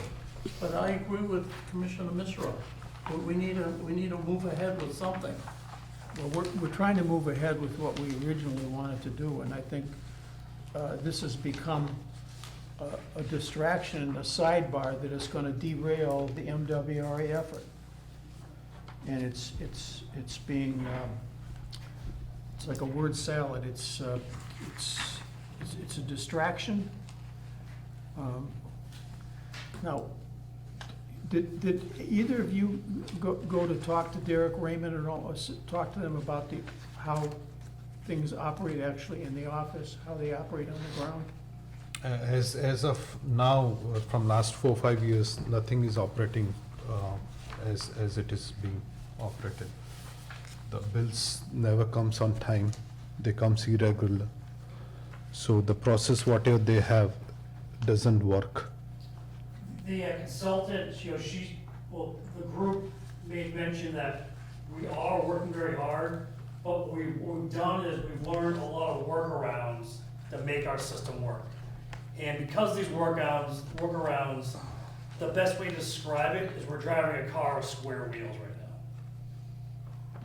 But at least we have 4 Yeah, wheels. we're moving, but, I mean, the thing that's mentioned in there about Python was a program that I wrote for them so that they wouldn't look through 80 pages trying to find, problems, and the report is listed by account number. But you're looking for, bad numbers. And so I strip all this stuff, I put it out, here's a spreadsheet, sort it, you'll find all the problems. And then I said, okay, here's another version.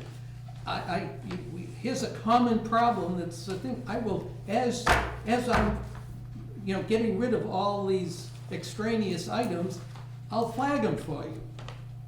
But they have on every time they go do a billing, there's a proof run that produces an 80 to 100-page report that they have to go through looking for the problems. Otherwise, extremely embarrassing and huge bills go out.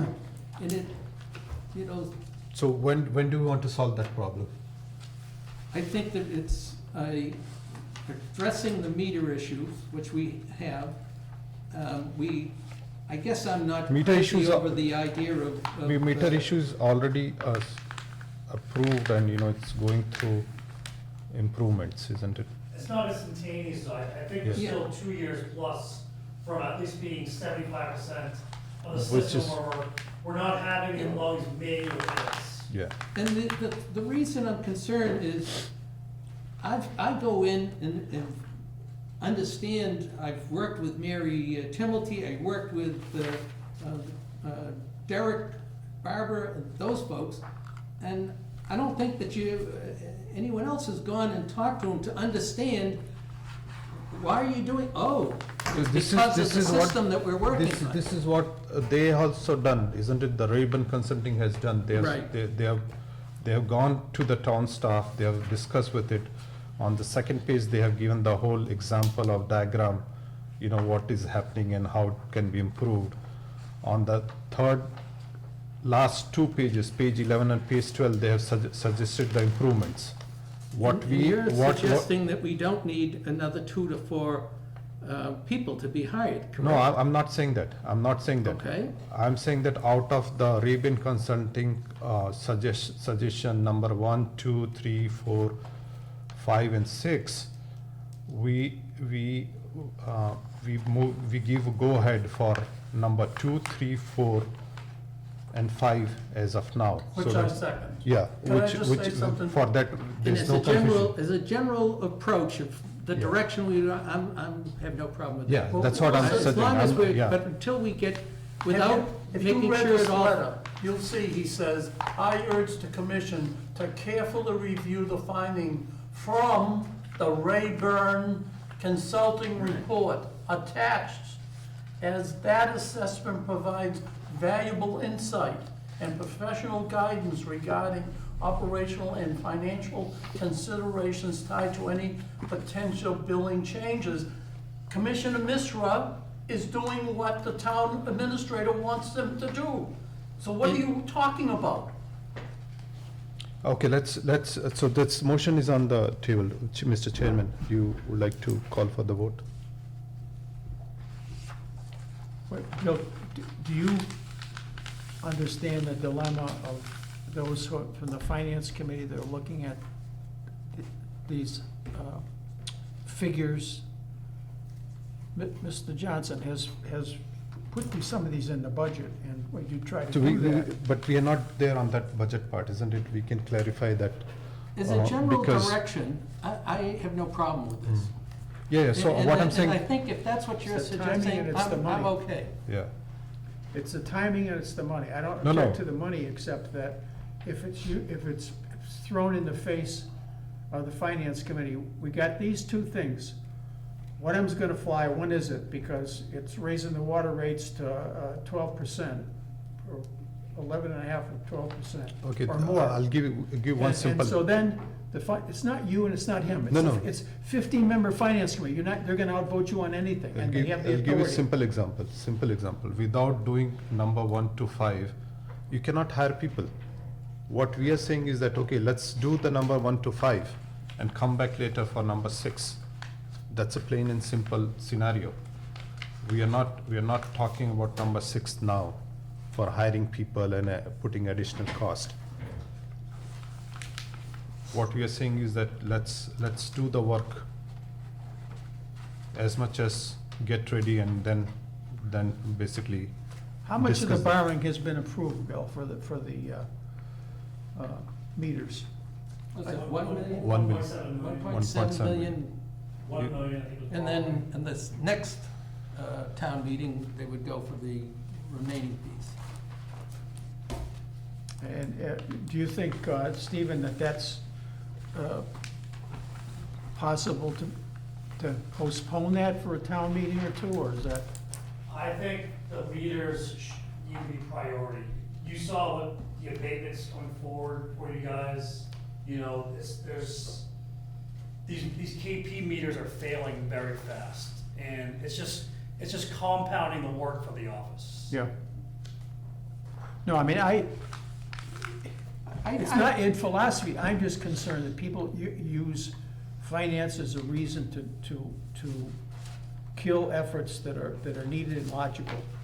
And I think that, I mean, The I town, think the we can town do had a both. sports complex that was $20 million, and that was a no-brainer. Everybody voted for that, they didn't ask any freaking questions. 20 million was well worth it.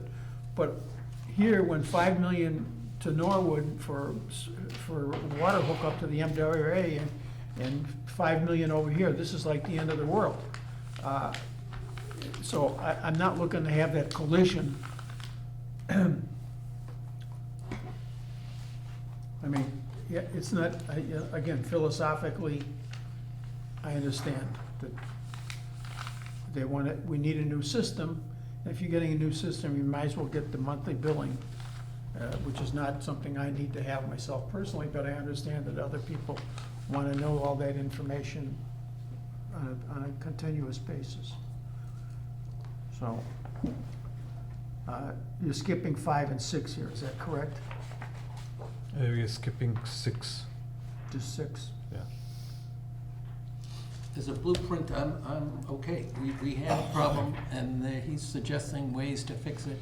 And what my point is, the MWRA and the financial discussion is coming up, and I'll discuss and put my point at that point of time.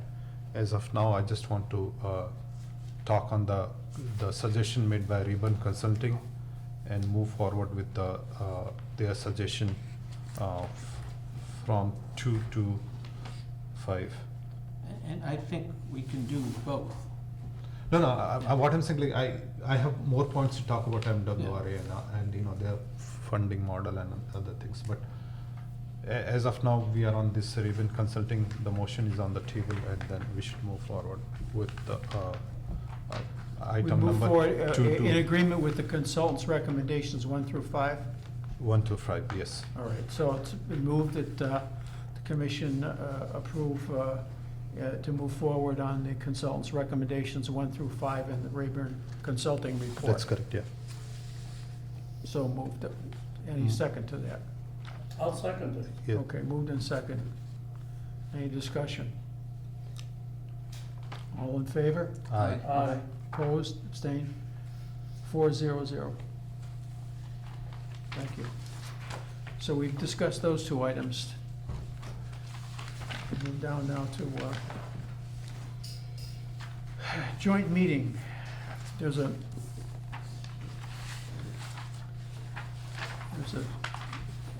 My stuff's all messed up here. Yeah, there's correspondence 3.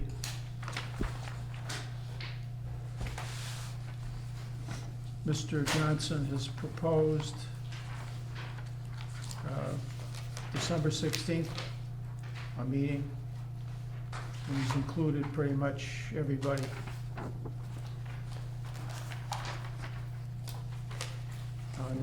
He's got the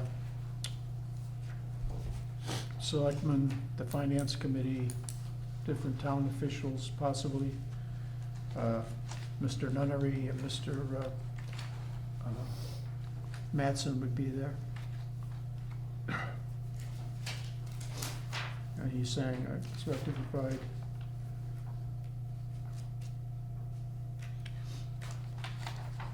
he's interested in, I think, So, explaining the finances of these, impact of these things, and to see if but these this, people are on yeah. board with it. yes, this is like a half memo. He sent actual budget yesterday or Friday evening, which is not included in the packet. Right. And as we discussed now that we are basically okay with the Raybern Consulting items 1 to 5. So he has to revise his budget expectation, removing those additional number 6 charges, the human resource charges. And then I think we should meet with the different board and discuss the MWRA article and understand the FY27 budget, what he's presenting. That budget should be given at least in this meeting. It's confusing, like we can't publicly discuss, we can't respond to anything because that was sent on Friday afternoon after this packet was received. So the only time we can discuss is on December 16th. Yeah, I was telling Mr. Chairman, I have prior commitment for that day, so I will not be at that meeting. And, but I hope they do discuss the billing and they consider hybrid billing system and among other things. I'll be at the meeting. What? I'll be at the meeting on the Yeah, 16th. so will I. I'll be there, yeah. Okay, so we'll have a quorum there. Yeah. And I think that, And Terry, if you can I'll post it so that and we can legally meet on the 16th. I'll request the town administrator to provide a scenario where we are not hiring additional person for billings. Budget scenario, Yeah. provide a budget scenario where we are not hiring additional personal staff for new billing system. Can you guys just, can the commission clarify that the budget you want Jim to bring forward is not for monthly billing across all customers, correct? Can you It restate is, it? it is not monthly billing, the budget you want to bring forward? That you No, want Jim to no, bring so forward? he has already sent, the town administrator has already emailed us a budget proposal on Friday. Correct. It's on the email, and that assumed that there is a monthly billing going to 100% of the, Correct. Okay. That budget has for over 100,000 bills every year for monthly billing for every monthly, customer. that's correct, ACH payments for every bill. that's correct, And staff to support that. yeah. So you want to make sure he brings forward the budget that does not have that, so the budget that does not support monthly billing. Budget that does not support the monthly billing for everyone, just the optional billing. So that does not need a full staff, I think for full additional staff, I yeah. think for FY '27, there isn't not gonna be able to have this option. It's either gonna be, yes, gonna do monthly billing, or no, we aren't. To do an option No, thing no, is more that's- complicated, and I think that, They I have don't to, even know where to start with the option, to be honest, yeah, with the munis and the billing. that's why I think your options really are to yeah, so, start towards the, I'll just go back to not go back, but I'll give you a simple statement. The assumption that you are doing a technology upgrade in 2025 and it needs more additional staff in the era of AI and other cloud technology is incorrect. You do not need additional staff, you need additional computing resources to do the monthly billing. And as of now, any billing which is done manually is outdated. And if you are making an assumption that you need another one person to do a monthly billing, is a wrong assumption. In the era of cloud and AI, you do not need any additional resources. So the town should either go back to the Raybern Consulting or find another technology vendor who can improve the billing to monthly billing without need of additional human resources. So that's a statement I'm trying to make here. And I will say, water utility billing is very specialized. I personally have not heard in the water community of anyone using a lot of AI in utility billing in water yet. And I would be cautious to be tip of the spear, especially in something that's so new. I'd like to see some proven points. How about using cloud? What's that? Cloud-based technology where you do not have any software installed on the Yeah. desktop, on your desktop or any municipal office desktop. And all the billing system are running in the night and in the cloud, and the whole bills are generated and can be viewed by customers online. And I agree, once we have the metering system changed over, I think it will be night and day Okay. getting so- these reads, because there is so much manual work right now. Okay, so what I'm suggesting is that we find a technology vendor who can do monthly billing without hiring a new person using the latest cloud technology. Let's not assume AI is the part of it. And not only that, that extra person, You know, if we send out 100,000 bills a year, that's 3 times as many as we're sending now. You know, we're gonna expect 3 times as many calls to the office for, why is my bill this? Why? Again, you are making an assumption that we are sending 100 bills per month. I'm saying that we are not sending 100,000 or whatever bills per month. But they're saying at this point, there's only 15% who are paying electronically. Let's say they even double it, that's I'm- gonna no, mean no, that no. 70% I'm are saying gonna that get paper. find and a vendor, 70 find a vendor who can provide you a technology, I understand. okay, so which does not need hiring a Do you pay new electronically? things, and that's the point I'm trying to make. Do you pay electronically? Yes, I do So- also. all Do the you pay gas. electronically? Stephen, the other thing that I came mean, up not by water bill, I'm at the town hall frequently enough. is, you know, people keep talking about Norwood, but I know I've asked many times, if there is some town that has monthly billing and is doing it very economically and efficiently, who the hell are they? And why don't we talk to them? I mean, I hear this imaginary thing, but maybe there is no such thing. I pay another monthly bill in Florida, and it comes up less than $44 or less than $50. I think you have to per month. look at the bigger water systems like Boston Water and Sewer, Springfield, Worcester. But again, they have the resources in the office to do it. You know, because right now, are we 3.5 with you, Terry, in the office? Yeah.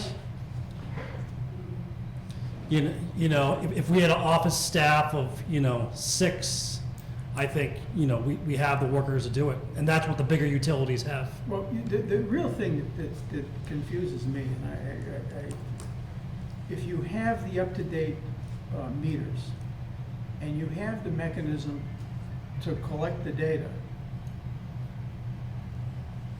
why can't that all be processed? Because that's the way big institutions do it. They have software and they have a cloud and they do AI and it all gets sent out. It's seamless. And I think I'm hoping first 5 to 10 years, it is very smooth, but then we're gonna start having meters that die, meters that need to be replaced. So there's more upkeep that we're gonna be doing, and that's where the staff comes in. Well, we don't want any less staff, that's for sure. And I don't know if, to be honest, we had policemen and firemen left and right. I could see that some of the water department might be more essential to the public in some ways. And also something to keep, these additional staff, the staff's for the collector's office too. Because not only are we issuing all these bills, but we're collecting and posting these bills, to our town accounts. Well, what do you think generally about this? I mean, what's your personal opinion On the Raybern report or monthly on billing? what's before us here about what to do now, given our situation analysis? I think we're on the track to change these meters out. We're on track to upgrade our billing. I think we should get comfortable with these new systems and then assess for the need. Okay. Very good. All right. Anything else? So we are meeting on 16th joint board meeting, Yeah. and I was requesting a second scenario of budget, which does not include Does not include the personnel. personnel until So we upgrade. voted on that, didn't we? No, we voted on the we five can't even things. discuss the budget here because it's not presented in the printed form. And as per town administrator memo, we should not be discussing. If he says if you decide not to pursue monthly billing, you could run an updated scenario, revised rate impact. So you want to say, in your memo, we would like to have a revised revised impact of not Isn't that hiring. Scenario B, Steve? Correct. Yeah, so scenario B is without the monthly bill. Pulls out the postage, the printing, the staff. Yeah, Oh, okay. It's already given in that Yeah. email? yeah, so the I didn't see it. A has that we're building towards being able to do monthly billing. We're not, even if you go with A, it's just building us towards that. And it's more money than if you, option B, which says, no, we're gonna replace the meters, but we'll look at that at another time. Okay, option B. So if it is already there in that Yeah, proposal, option B takes out, I haven't read that fully, Yeah. so. Okay, So there's still a motion on the floor. Deep it. so we want him to, well, Give the both options. we want to consider option B. Do we have to say that, or you? No, if it is already there, then we don't need a What motion. about the one about moving forward with the Raybern report, number 2, 3, 4, and 5? Which is fine, yeah, Second. which is fine. So We voted on that. We voted on that. Now we are on the budget That's item for. 500, yeah. Yeah, we are on budget FY 16, December 16th, board meeting discussion, number 3. I didn't have that vote, okay. We are, Bill yeah, said he wanted to move forward. yeah, this is number 3, joint board meeting, December 16th. So 3 of the commissioner have said that they are going to attend. And the budget was already sent on Friday by email, but it's not given to the board here today to discuss. right. So We what, couldn't discuss it. yeah, so what we are suggesting is that particular discussion on December 16 have 2 scenario. One with the monthly printing option, and one without monthly printing option and without hiring additional staff. And I get that. Okay, that's it. Thank you. Yeah, that's it, yeah. So this is So about we- December 16. So I might have to let him know that in an email. From the way he's talking about communications, the commission has to communicate through the, Okay.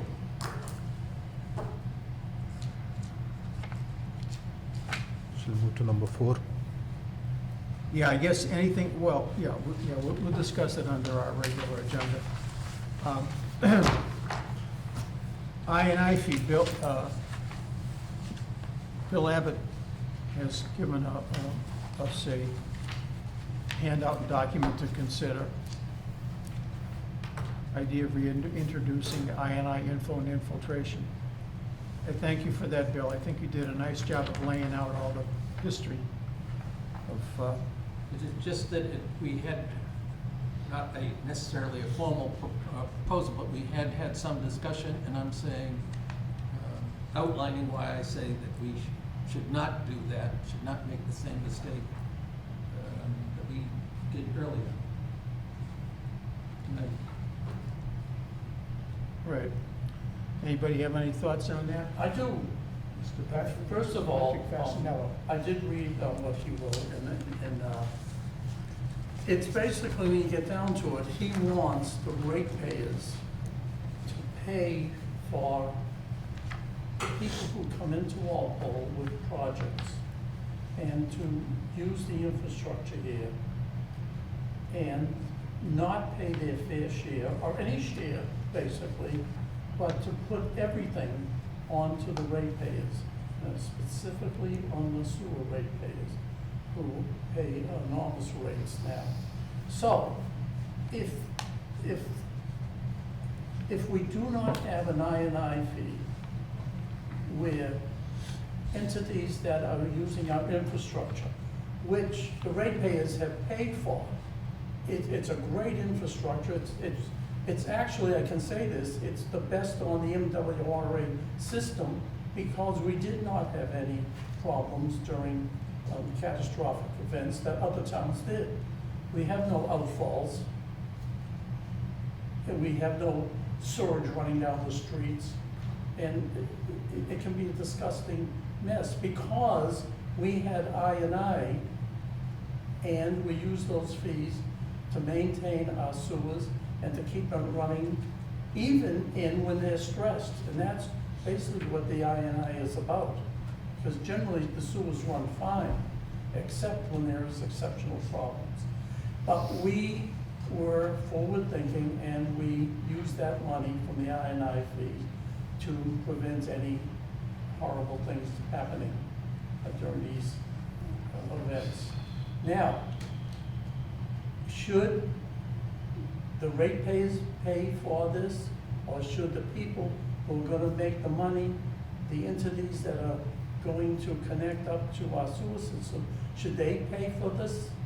And I think it's the entities that are going to be using our system and stressing it. And just the information, the I&I fees do not kick in unless you deposit more than 25,000 gallons per day.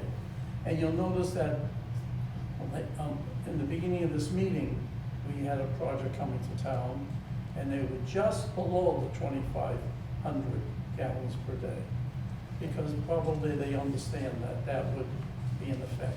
So instead of borrowing the money to pay for the I&I improvements, I think that these entities that are entering to our system should have to pay that burden for that.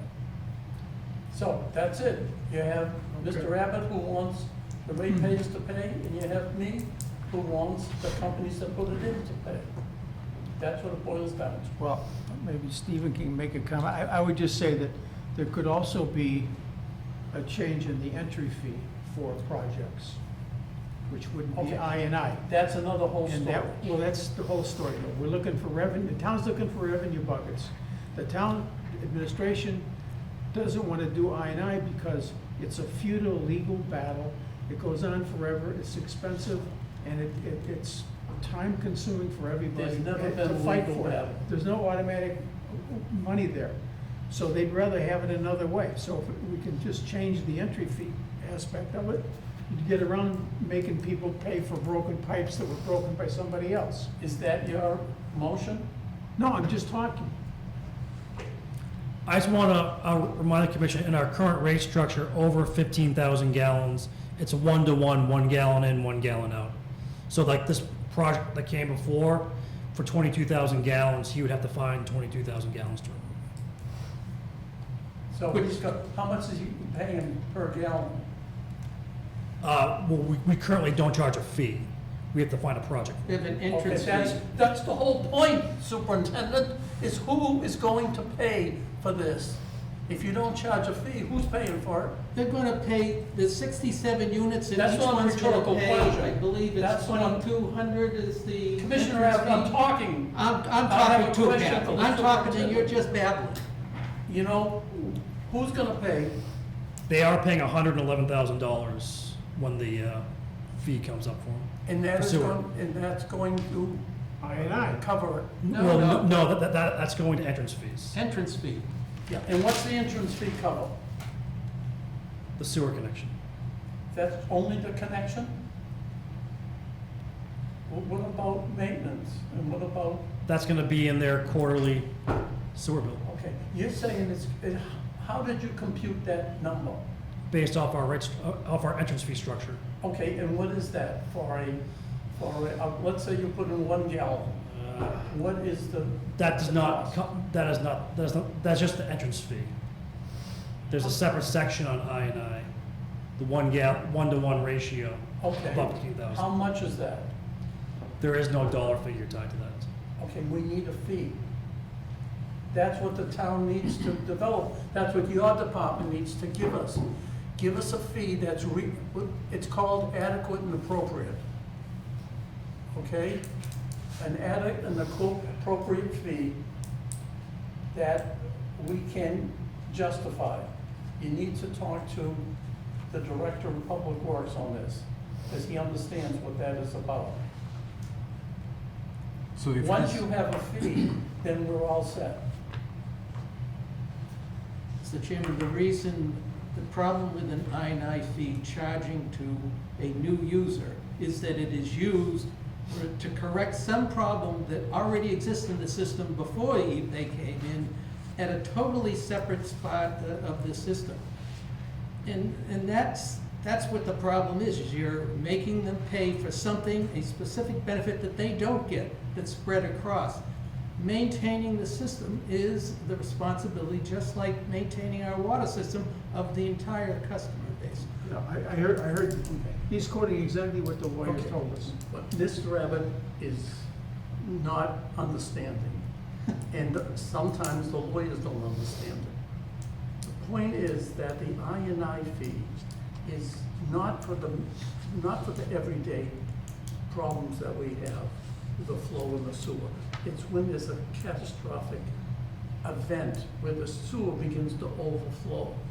And by adding these companies on and on with huge amounts of entrance of material into our sewer, they come to a point where when there is I&I, we have outfall. And that outfall is what we're trying to prevent. Okay, it's not, they don't understand what it was for. I&I was for that reason. That's why it was for the one. It's for overloading the sewer. As part of an entrance fee, if your load is going to overflow the existing system, which we had, if I recall, for the Applebee's hotel, that when we looked at it, did this type of an investigation that we did already to serve for the Applebee's, we discovered that down in Pleasant Street, the sewer main was going to be undersized. Right. And that they were going to have to, and I believe there was an agreement that, yeah, it's already undersized, you're gonna make it worse, and so we're gonna eat part of it, they're gonna eat part of it, this is totally different than chasing down, leaks or cracks in the pipe or cracks in joints, particularly, or in manholes that are totally and nowhere related to. That's exactly the problem. But the ratio you're looking for, Stephen give, so that entrance fee is a function of how much they're adding to the system. Right, and you can assess something special if their system is going to overtax our system. Yeah, comes into the entry fee. That's why you But have then you don't I&I. have the judges saying no and make you give the money back and all The that. thing is, you need to repair these things all the time because sewers have problems continuously. No one's So arguing that, it's a you need legal to have a system. fund. You need to have a fund to address these things as they happen. The MWRA is constantly giving us grants, low-interest loans. That's right. Because they don't want this wall. And you're gonna pay those back and they're reflected on the ratepayers' money. That's what we're saying. I don't believe we should do that. It should be the responsibility of the entities that put in that storage to make sure that the sewer functions after they have put in their stuff. And if their load overloads a area within the system, and I use that Applebee's as an example, they get assessed as part of their entrance fee. We don't, when there are leaks water leaks in the system, we don't go chasing to the last company to attach to the water system. Oh, we've got to, because there's a leak somewhere. It's totally unrelated to your coming to the system. It's very similar to that. No, it is not. Okay. One is Mr. Chairman, we can beat this thing to death. we're going to beat it to death because it's very important that the people in Walpole do not wind up with higher sewer rates. Okay. Let's see, Correspondence file. correspondence, we got MWRA water connection, okay. But can I tell you what's going on? No, the Where are you? Get the revenue numbers. number 5. Yeah, I'm sorry, yeah, number 5, here. Mr. Abbott, sorry. I believe yours is highlighted, a couple of numbers in red. But there's two different, isn't There's a two late- different the sheets. There's a late mail has the corrected, more latest information.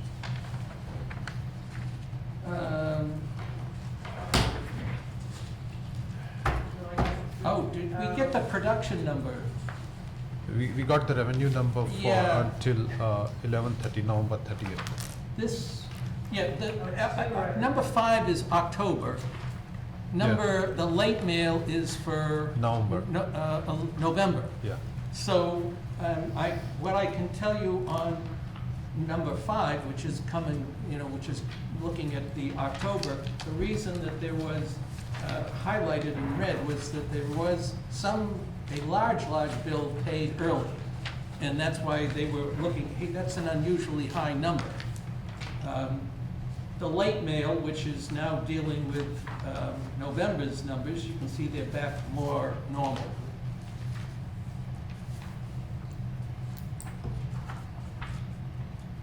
They're one's for October, the others for November. Had we met, had I gotten the information for October,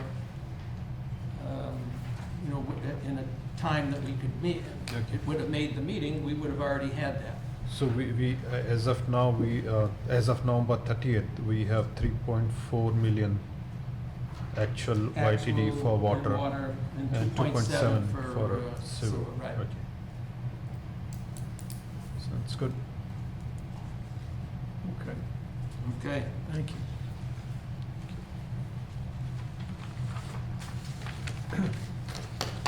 Okay, now, old business, MWRA water connection. I guess the thing there would be relating to the meeting with the selectmen. And the budget we can't discuss.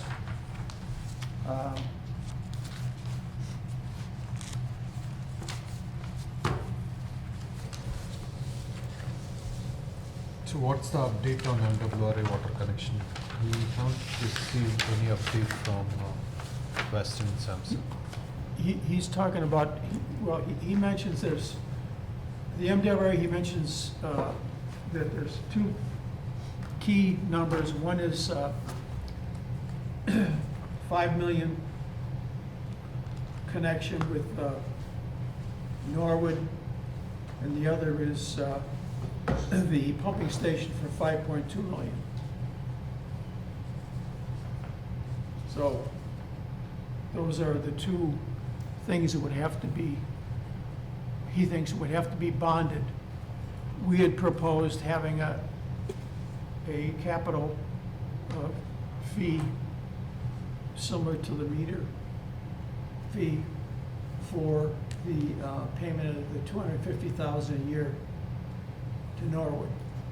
There's actually no the point is, we're allowed to pay Norwood over 20 years, so there's no point in borrowing $5 million and paying interest on it for 20 years, when we only have to pay them $250,000 a year with no interest. So the $250 can be paid by the ratepayers directly without borrowing. It's still a cost, it's part of the project, but it doesn't have to be in the capital budget as such. So the resulting thing is the accurate estimate on the pumping station within the 5.2 million bill. As you know, he's got all the piping, Yes. Mylard Street and so forth. I think it was like, the number that I got for the actual building, I think was like 2.6 or 2.7 million. Then there was like 1.8 or 1.9 for the piping. There's like about 1,800 feet of piping from, I believe it would be Ryan Drive or Street in Norwood into Walpole to beyond the soccer fields. And that can't be connected into our system because once you get into the building, the Mylard pump station, that's where the meter is that's going to tell how many, the wheeling charge and, what we'll end up paying to the MWRA. And Yeah. then So- there's some contract administration that gets you up to the 5.2. But the point would be that we could take each of the next 5 years, we have 2 million for piping replacement and work, $10 million. We could, the year that we do that, we could use that 2 million for the piping in Mylard Street and not borrow that money either, because it's being borrowed anyway. Well, The only borrowing we need is for the pumping, 2.6 million for the pump station. That's what I would say. right, that's for the 2 million, yeah. And the rest of it we have covered with the ratepayers and with our existing capital budget. And, I mean, that's a pretty good deal. If they object, if Finance Committee objects to that, I don't know. Well, I think the meeting on the 16th is an opportunity to explain why we think this is the way to go with the MWRA. It's expensive, and I can see that people might want to know, it's a lot of money. Convince me. Well, yeah, when you say expensive, not as expensive as a sports field. We're talking about the I future know. of the water of the town, so it's I expensive. understand, John. If we want it to pass, it's important that the selectmen vote yes and that the finance committee, because that will be a key player in getting the town meeting to say yes. Because if they say no, I don't know that there's anything we could say to convince 150 town meeting members. It would be much easier to convince them that this is a good deal, and they would be recommending to the town meeting, as they do on all articles. Yeah, well, I hope, Steve, you think you guys will be invited, to you and Rick? Yeah, me, Rick, Lisa, Jody, Jim. Okay. Because I think you could put light on the fact too, that if we don't need the water, we don't have to take it. There's no wheeling fee until we take water. We take water, it's because you shut a well down, you're doing something, you've got a need, you've got a void of water supply that you have to fill. We're not gonna take 1 million gallons a day and pump it to the bird pond or something. You know, we're gonna only take it when we use it. So when you take it, there is a wheeling fee, but that wheeling fee is the cost of, you know, it's Using somebody else's pipe to get it there. it's, no, well, yeah, but it's the wheeling fee is 1/10 of 1 cent per gallon. People are gonna pay for the water anyway. People are gonna get a water bill for that water. They're gonna pay for it. And we're making a fortune on that, because we're charging them 0.72 cents, tenths of a cent.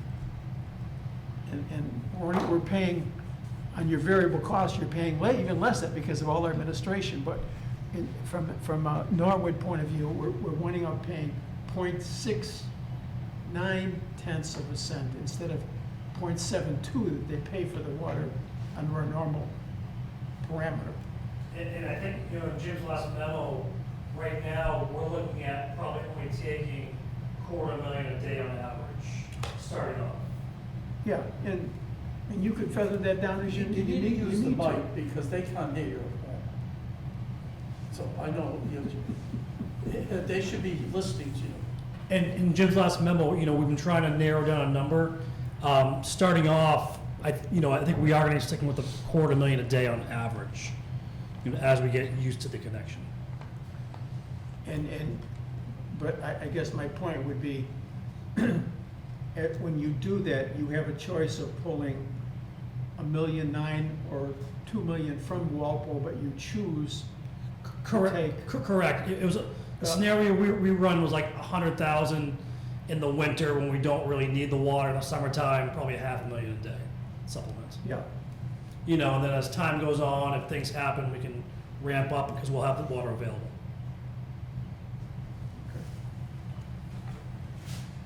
all right, anything else on that? No. All right, so then we're right down to meter for cash. Anything on that? Yeah, so meter to cash, this particular spreadsheet which is being given here, it's not updated for other cycles, cycle 7, 8 and 9. Because especially the cycle 9, if you look at the 8/27 bill date, 11/26 bill date, that does not match, that's not updated. Is that the one that's already gone out? It's already gone out, yeah. That's their plan, and they did not make their plan for cycle 9. So what I'm saying that actual should be provided for the board to review, just to find out which cycle we missed it. I believe Derek's updating this quarterly, but I'll check with him tomorrow and see how Okay. often he's updating this. Yeah, so that's one thing. The second thing is in this particular statement, you are explaining the bill cycle 10, 11, 12, and 13. Read date of 11/11, okay, which is fine. These are finalized in the collector office on 12/2. So why do we need 12 days to review, 12 working days to review reads and correct reads? Because as Bill mentioned earlier, we have 4 80-page documents to go through, How many pages? 80 pages. 80 pages 80 for, to 100. for For- 10, 11, 12, and For 13. for each cycle. Uh, And not only that, we're pulling out 3 different metering systems. Our biggest metering system gives us a lot of wrong numbers. We have to, look at each account.